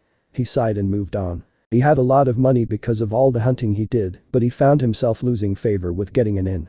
It was an unnecessary expenditure. Perhaps he would wander the streets of Orario at night. Rumors of Orario's policing were very true, as adventurers from the Ganesha familia were extremely vigilant despite appearing lax. Hey, fucker, if you know what good for you, you go act. Naruto knocked down the mountain of a man that was a boss with a single kick to the cranium. The man grit his teeth and attempted to push himself to his feet, only for him to get an elbow to his face. Naruto picked up the pouch that the man dropped and shoved it into his mouth before aggressively pounding his heel onto his crotch, making the man foam at the mouth and expose the whites in his eye. A disgusting smell of piss and shit wafted through the air as the unconscious body lost control of its bowels, prompting Naruto to turn away and walk out of the alley, a sour look on his face. I can't understand how some of these guys are loved. His already poor opinion of the gods was rapidly deteriorating as he avoided pickpocketing gods with ease. Though it's unfair to judge all of them because of a few. And it's a known fact that a god's morality drastically differs from that of a mortal. After a few hours of dealing with gods, Naruto's opinion started to set itself in stone as he had hardly seen a different god. They all seemed to show no care for those around them and instead prioritized their pleasures instead of their people's safety. An example was one god who was drinking high-end wine and treated himself to the best confectionaries, while his familia members wore simple leather armor. All its members looked severely overworked to the point that Naruto hesitated to approach them to apply. The man who he met simply pointed out that his god's faults were very common amongst his fellow deities and let him down easy. The gods came down for entertainment and so death was a temporary inconvenience for them. If they died they'd be sent back to the life of luxury they had in heaven. It's really hard not to judge them collectively. Naruto's body twitched. Someone is watching me, he thought, preparing for a confrontation. He felt the presence of the person getting closer and closer as he continued walking, demonstrating that the person was likely not in a familia. What business could they have with him? Mr. Adventurer. A good-willed feminine voice called out, which was followed by the sound of dozens of soft footsteps. An attractive young woman stumbled past him and stood in front of him, cutting off his path and giving the impression that she had been chasing after him for a while. Why you dropped something, she heaved out, clumsily raising her hand, showing him a purple crystal. The teenager held in his sigh, looking at the woman in the path. She had bluish-gray hair that she kept tied with a small knot in a ponytail style. Her eyes are the same color as her hair and she had light peach-colored smooth skin. She wore a white blouse with a leaf-colored knee-length long skirt. She also wore a slightly long half-apron around her waist. She wore a pair of brown boots over black stockings. She had an innocent smile as she offered the crystal he dropped. When Naruto slew monsters on his journey to Orario, he did not bother collecting any magic stones, instead he destroyed them so that enhanced species wouldn't be created when monsters devoured the crystals. Another thing he noted was the quality. Even if he had missed a stone and it slipped into his person, somehow it would not be that high quality. Most people would fail to notice, but he caught her gray eyes squinting, trailing over his body, as if trying to get rid of him. He did not know what she wanted, but the surface meaning of her actions was implied by the women dressed in similar outfits going into a building. Is that a basket? Why do I smell despair? The thought of putting that into my mouth. Why do I hear boss music? No wait. Is that magic? What the hell even is boss music? That is not mine. I have only recently arrived, he stated, while looking back at her before turning away. His eyes had trailed and scanned the girl's frame, watching her body closely. The girl looked mildly surprised, so he isn't an adventurer, but he carries himself like one. A really strong one. And then I can wait. No, did he see through me? Who is this person? The woman grimaced, losing him to the crowd. I have commitments, good day, he had said before leaving, the surprised girl who decided to follow after him, but she was too slow. She found herself incapable of stopping him from entering an alley and vaulting up a wall. That woman is a she-devil, he thought as he entered another street. He paused. He was face to face with the goddess from earlier. She was dressed in a white mini-dress with a blue ribbon around her neck and one tied under her large breasts around her arms and a pair of white gloves. She had white flip-flops on her feet. It's you, me? Do I know you? Naruto asked while tilted his head. The goddess shook her head and moved closer to him while staring curiously into his mask's eye holes. Naruto normally kept his eyes closed, except when he wanted to observe something, or when people in front of him shifted, he needed his eyes open to make sure he doesn't bump into anything. It was inverse blinking essentially. No, you don't. You just caught my eye and well I'll be frank, what are you? She asked simply. Human, he responded with a small sigh. A few gods asked him the exact same question. The goddess regarded him with minor curiosity and got even closer and started inspecting him. Naruto gave no response to this and let her do as she wished because she wasn't causing any harm. Naruto didn't have a schedule to keep and had a lot of time. Last he heard, one couldn't register as an adventurer unless they were in a familia. That is why the boy was being very cooperative as he was. The petite goddess looked a little surprised when she felt no lie from him. The goddess's shoulders drooped, there goes her plans to alleviate her boredom. Entertainment was great, but it wasn't worth making trouble for other people. Naruto expected her to attempt wringing more information out of him and attempt to waste his time, but she did none of that. Normally Naruto would have left already, but the goddess too had caught his eye. So he just waited. Truth be told, he felt depressed because of all the rejections. After not having contact with people for a long period of time, he had developed a desire to have someone he could freely communicate with, even if he sucked at it. He was an excellent conversationist and could speak his mind well, but that was only about the topics he studied and the bit of expertise he gained from them. He wasn't very good in matters related to emotions. His shoulders and hers drooped simultaneously, both disappointed by their days. Long day huh? Questioned the goddess. Yes, he responded tersely. But a pretty good day nonetheless, right? She continued. Yes, he responded. Not much of a talker are you?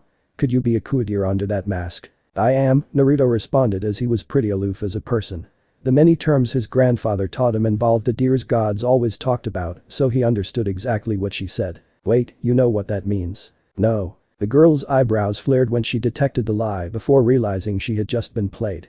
Him knowing the term would make her suspect that he is a god, and him lying confirmed that he wasn't one of her species. How do you know what that means? She questioned. Many terms used by gods were taught to me by a man I know, he responded smoothly. It is the truth, he knows his grandfather very well, or rather he knew. So you are new to Orario? She asked. Yes, he confirmed. What's your impression of it so far? She questioned. It's grand. He responded while tilting his hand. That's adorable, she couldn't help but think. If people heard her say that out loud, they would stare at her like she had a second head. Watch out. My dog is. The shadow fell over them as a hound the size of two men leapt at them. In one smooth motion, Naruto used his body to shield the goddess and reached for worn-out sword. With its position, I can incapacitate it without killing it, he thought as his mind went through hundreds of calculations in unison. He baited it by moving his head, causing it to be its target before moving to the side and delivering a clean blow to the side of its neck, knocking the beast out. Like he thought, he was in a position that didn't require him to kill it, so he didn't unsheath his weapon. But the dog about to fall on the goddess beside him, he grabbed her shoulder and pulled her to his side. After receiving an apology from the owner who then picked the dog up like dead weight, Naruto the goddess distanced themselves from the area and were just taking a walk like old friends. What, you aren't going to ask if this lady is okay? The goddess puffed her cheeks out as she attempted to make herself look bigger. I am not blind, Naruto responded plainly. You should be nicer, maybe the ladies will like you, she said. I don't need them to like me.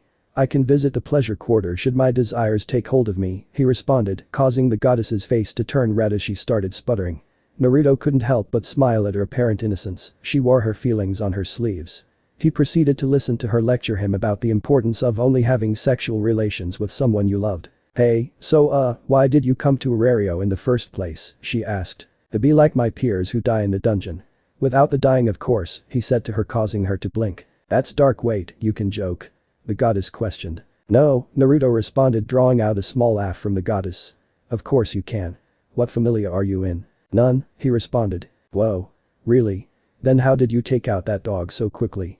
She questioned like a giddy child. I hit it, he said. I know you hit it. Dang, could you be one of those mortals who are so skilled that they're capable of taking on dangerous monsters without a fauna? That is correct. This little conversation of theirs went back and forth, with Hestia leading it and Naruto responding to her questions and occasionally adding more than the simple response. It was clear to both of them that they enjoyed each other's company, with the taciturn boy even making jabs at her. Naruto would have walked away at the start, but she caught his interest and failed to disappoint him. Naruto really did not want to be tied to a piece of shit who would always disturb his training and cause him unnecessary trouble. This goddess was different. She wanted him. She wasn't even attempting to hide it. She wanted, but despite that, she still decided to talk to him and have fun. She had a love for literature, making her similar to him. While he didn't love literature per se, he still had a great appreciation for it. Books recorded the experiences of countless people throughout history, allowing for people in the present to learn from them or find entertainment in them. Heck, some books even inspired people to think more, leading the reason why Naruto appreciated it. He had made his decision, he knew she was going to ask, so he just waited. His answer is already a yes. She was a gentle, kind and easygoing person who did not look at him with judgmental eyes like most people. Her innocence was adorable, making her resemble his younger brother in a way.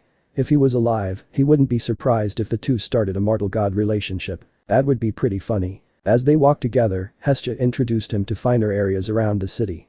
Thinking about his interests, she was able to figure out the best spots for him to visit in order to partake in his hobbies: drawing, observing animals, usually birds and fish, feeding pigeons, laying in the sun and a few others. Hey Naruto. Yes. Won't you join my familia? I know you would probably rather be in large familias or already established familias who are rich and have access to various commodities and are popular. Even if you don't want to, it's fine. I have a good friend who is the head of an established familia and they are pretty good. He has a level 3, a level 2 and several level 1s. You said you speak Japanese fluently, right? They are from the east and are excellent. She started going on and on because her fear of rejection made her really nervous. Stop, he told her before placing his hand on her shoulder. It was the first time he took the initiative. I have no use for high-quality facilities or any facilities at all because I am at the peak of martial prowess, whether it's hand-to-hand combat or armed combat. I can't train, I can only maintain, and I believe the dungeon will be more than enough keep me sharp. I have no use for fame because I don't negotiate with anyone, nor do I seek audiences with the higher echelons of society. Praise and honor mean nothing when you can build it up for years and ruin it a few seconds. A lot of those things hold no significance to me. All I want is a blessing. A familia being powerful doesn't change the fact that all statuses are equal by default. In fact, being in a powerful familia like Loki familia would end with me being a supporter, and that will detrimental to my goals. The goddess's eyes were wide for a moment before cracked up and started giggling. Alright kid, you are in my familia. Divine orders. Aye ma'am, he responded dryly before letting her lead him to a bookstore as her home was too far away to do it there. After that Naruto would go to the guild to register as an adventurer as there was no better time than the present. Hestia gave him directions to her home and he confirmed that with the place narrowed down, he would easily find her. Hestia would go back to her church and wait there for her new follower to return. Naruto registered as an adventurer and his experience during the procedure was uncomfortable for obvious reasons. After finding the correct line, he had to endure a barrage of eyes directed him, particularly from those who appeared to be more experienced adventurers. He assumed the reason was either his lack of a presence or how he stood as still as a rock when he wasn't moving. Maybe more, there were nearly enough eyes to override his control over his aggression, but those eyes were impeded by his strong will. That was a great achievement given the number of people that were looking at him at a given time. The concentration of huge burly men in shiny steel armor or dressed in attire composed of various furs played a role in deterring him because of their intimidating chiseled physiques. He knew both mentally and instinctually that, should he start something, then the chances of him escaping unharmed were very low. It was just better for him and everyone to do his best to ignore them and focus on the task at hand. The sooner he could finish, the sooner he could leave. Make a fuss and it will take longer, and so he just calmed down and held his breath. The marbled floors of the guild were boring, almost representing how the world denied the idea of him having peace. No distractions, focus on your pain, was probably what it was saying. All the women are behind booths. Why am I being denied some escape in the form of eye candy? He blankly watched the male employees scattering, attending to individuals in hopes of shortening the lines. Next please. Hello, the woman standing behind the counter became stiff. Sir, ma'am. Sir, he affirmed before stepping closer and establishing eye contact, shifting the atmosphere slightly. The person covered her mouth with her fist and produced a fake cough to reset her professionalism. Yes, sir, she spoke. The person was a curvy, brown-haired and green-eyed woman of elven lineage, dressed in guild uniform, which was a set of black vest and pants with a white-collared long-sleeved shirt underneath. Naruto did not bother allowing her to sink into her thoughts and spoke with the intention of ending the interaction as quickly as possible. I would like to register as an adventurer, he stated, his eyes never leaving hers. The woman frowned slightly and leaned forward, accentuating her large chest.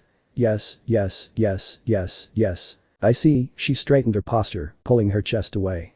People thought his mask impeded his line of sight. No, it didn't.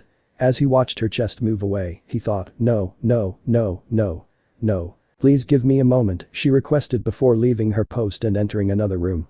Naruto shifted uncomfortably under the many gazing burning holes into his back.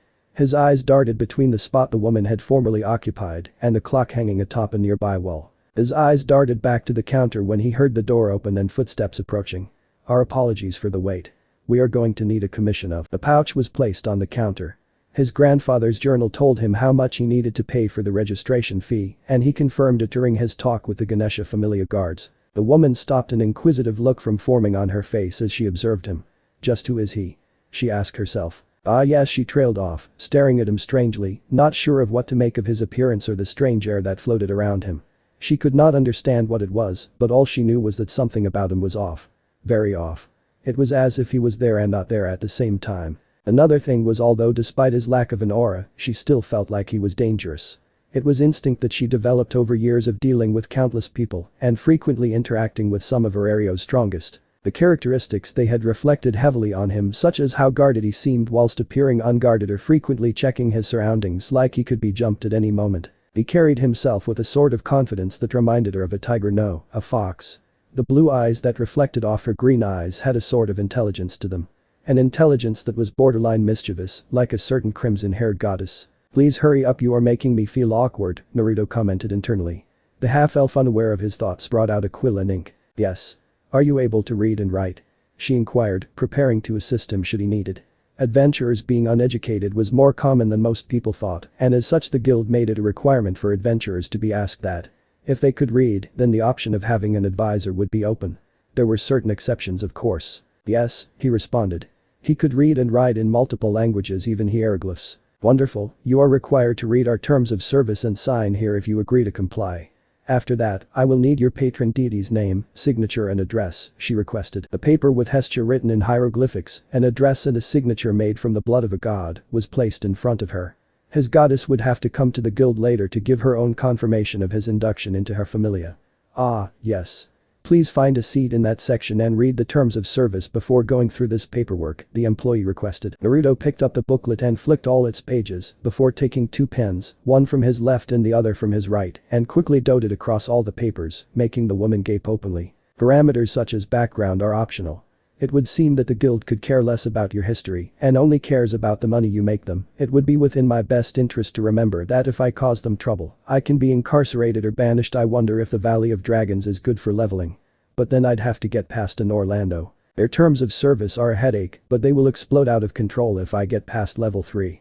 Perhaps I can leave the city with Goddess by then, that way I won't be confined and forced to be their puppet. Naruto's eyes caught every detail on the rapidly changing pages. This is full of redundancies. Is this perhaps a ploy to get impatient people to sign immediately? It would seem this employee is kind as she is aware of what is going on.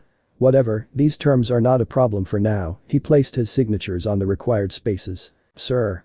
You did not read the booklet, you have to. The woman moved to protest, ignoring the ridiculous amount of dexterity required to write with both hands. Naruto cut her off and listed off some of the major conditions written in the paper exactly as they were written, making passing employees pause and stare at the boy with wide eyes. People behind Naruto gaped openly, unable to comprehend how he had remembered that much information at a glance. Need I continue? He questioned, to which the woman shook her head slowly. The woman reached out and collected all the papers, stacked them up and excused herself for a moment. Naruto frowned, doing his best to ignore the whispers that surrounded him. He looked to the side and tilted his head at a strange portrait. It was an elf, but he was corpulent and had a face plastered by wrinkles. His cheeks dangled like those of a bulldog, far from the grace elves were praised for. Instead he looked like the stereotype of a selfish human noble. Well, that's not something you see every day. When the woman returned, she gave him the opportunity to hire an advisor, which he readily accepted. The classes were free, and visiting the advisor at least once a week was mandatory. Knowing more about the dungeon would make his preparations much easier, so this was a good opportunity. Another advantage was how frequently the guild was kept informed about dungeon activity, such as the appearance of new creatures or the reorganization of the dungeon. Because he didn't hang around people, acquiring information from the guild would be a lot easier than getting it from hearsay. Call it a hunch if you will, but he felt that activities in the dungeon would be a headache soon, with Freya and Loki familias reaching the 58th floors. He heard from the townspeople, he didn't listen, his ears just work really well, that the Loki familia would be going on a major expedition, and some people expect that they would attempt to reach the 59th floor. When asked what race he preferred, he used stereotypes to decide easily and quickly. He picked humans. Elves had complicated cultures and were asses, werewolves were sensitive and also were asses, dwarves sounded cool, but you can't understand them, prums. Whose pride would remain intact after being schooled by a kid? Humans are the perfect middle ground. Okay, that's racist, but you get the idea. Plus, he was certain he was human, so he assumed interacting with someone of his species would be simple. Because of his regenerative abilities, monsters on the top floors wouldn't be able to kill him, and he already had a spare sword, so he didn't bother getting a guild loan for armor and a weapon. Not that he needed it because he still had a solid amount after all the missions he completed for the elders. He hardly had to buy anything, so he was fine. On his first day in the dungeon, Naruto caught a lot of people's attention when he returned to the Pantheon midday with a bulging bag filled to the brim with magic crystals. Because most adventurers were in the dungeon at the time, employees couldn't help but notice the large amount of magic stones he carried. Him reading the twos exactly as written was still fresh on the minds of those who heard him, and they naturally talked about it. Seeing the boy who fit the description perfectly come back with more magic stones and drops than a rookie party would have resulted in the attention. There was a god who worked for the guild who asked the boy about his loot, and Naruto cooperated and told the truth. He killed every monster himself. He skipped some of the upper floors and jumped straight to the 5th floor and only fought monsters in groups. He also mentioned that he didn't steal from anyone. The god was hired to be one of the guild's lie detectors, so when he didn't catch any foul play, it was a major surprise for everyone. The boy was a fledgling with a solid 0 across all his stats. No skills, no magic. Just him and his trusty sword. Because of how suspicious it was for a boy claiming to be rookie to kill that many monsters, he was forced to show one of the guild's administrators his back, and he saw just that. Zeros all across with no skills or magic, confirming that the boy had not somehow fooled the god. His claims were reported to be true, drawing an uncomfortable amount of attention to Naruto. There were exactly 158 magic crystals in that bag. The boy requested that they keep the money for him, as he would be going back to the dungeon, sending the room into shock once more.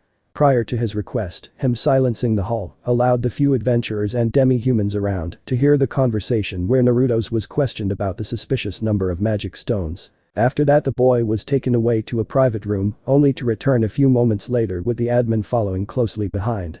The admin gave the employee running exchange the go-ahead, indicating all the boy's claims were true. No skills or magic, just him, his 0 stats and his sword. That was how the boy became the talk among low-level adventurers. Rumors say later that night, he returned with over 200 magic crystals. The boy destroyed the Sword Princess's, formerly known as Princess of Slaughter or the Doll Princess, record, which was 63 magic crystals, and that was when she was being watched over by 9 Hell, so she was at all worried about dying. She was a vicious girl, older adventurers remember her well. You'd expect the heat surrounding him to die off within a few days, but it only got worse. A number of adventurers, both solos and groups, reported being overwhelmed by monsters and nearly dying, leading to them running away when they got the chance. Because they were new adventurers, a lot of them felt guilty and compelled to report that someone had likely died because they had left them with a lot of monsters to deal with, only for that person to come into the Pantheon, mostly fine. They'd sometimes be covered in injuries, but the one thing that remained consistent was an even crazier amount of magic stones than he usually brought. This happened multiple times over the course of 4 weeks, earning him many nicknames, with the one most common being Super Rookie. There was a group of enhanced species goblins that appeared, killing off a number solo adventurers and managing to wipe out unprepared groups as well. It was reported that the Super Rookie was close to the group, and ever since then, no one had seen or heard of the irregulars. Even though he didn't like it, Naruto was popular. While his popularity was certainly annoying and caused a lot of eyes to be pointed in his direction, he ignored them because one of his first goals was buying his goddess a nice house. She was a sweetheart, so she deserved it. Besides, being popular would allow him the opportunity to build a brand that could be useful in the future. Talk about bittersweet. And what if neglected god Naruto has harem danmachi? Thanks for watching my video till the end. If you enjoy this content, then do consider subscribing to my channel and leave a like if you guys need the next part, comment down, and thanks for watching the video and see you guys in the next video.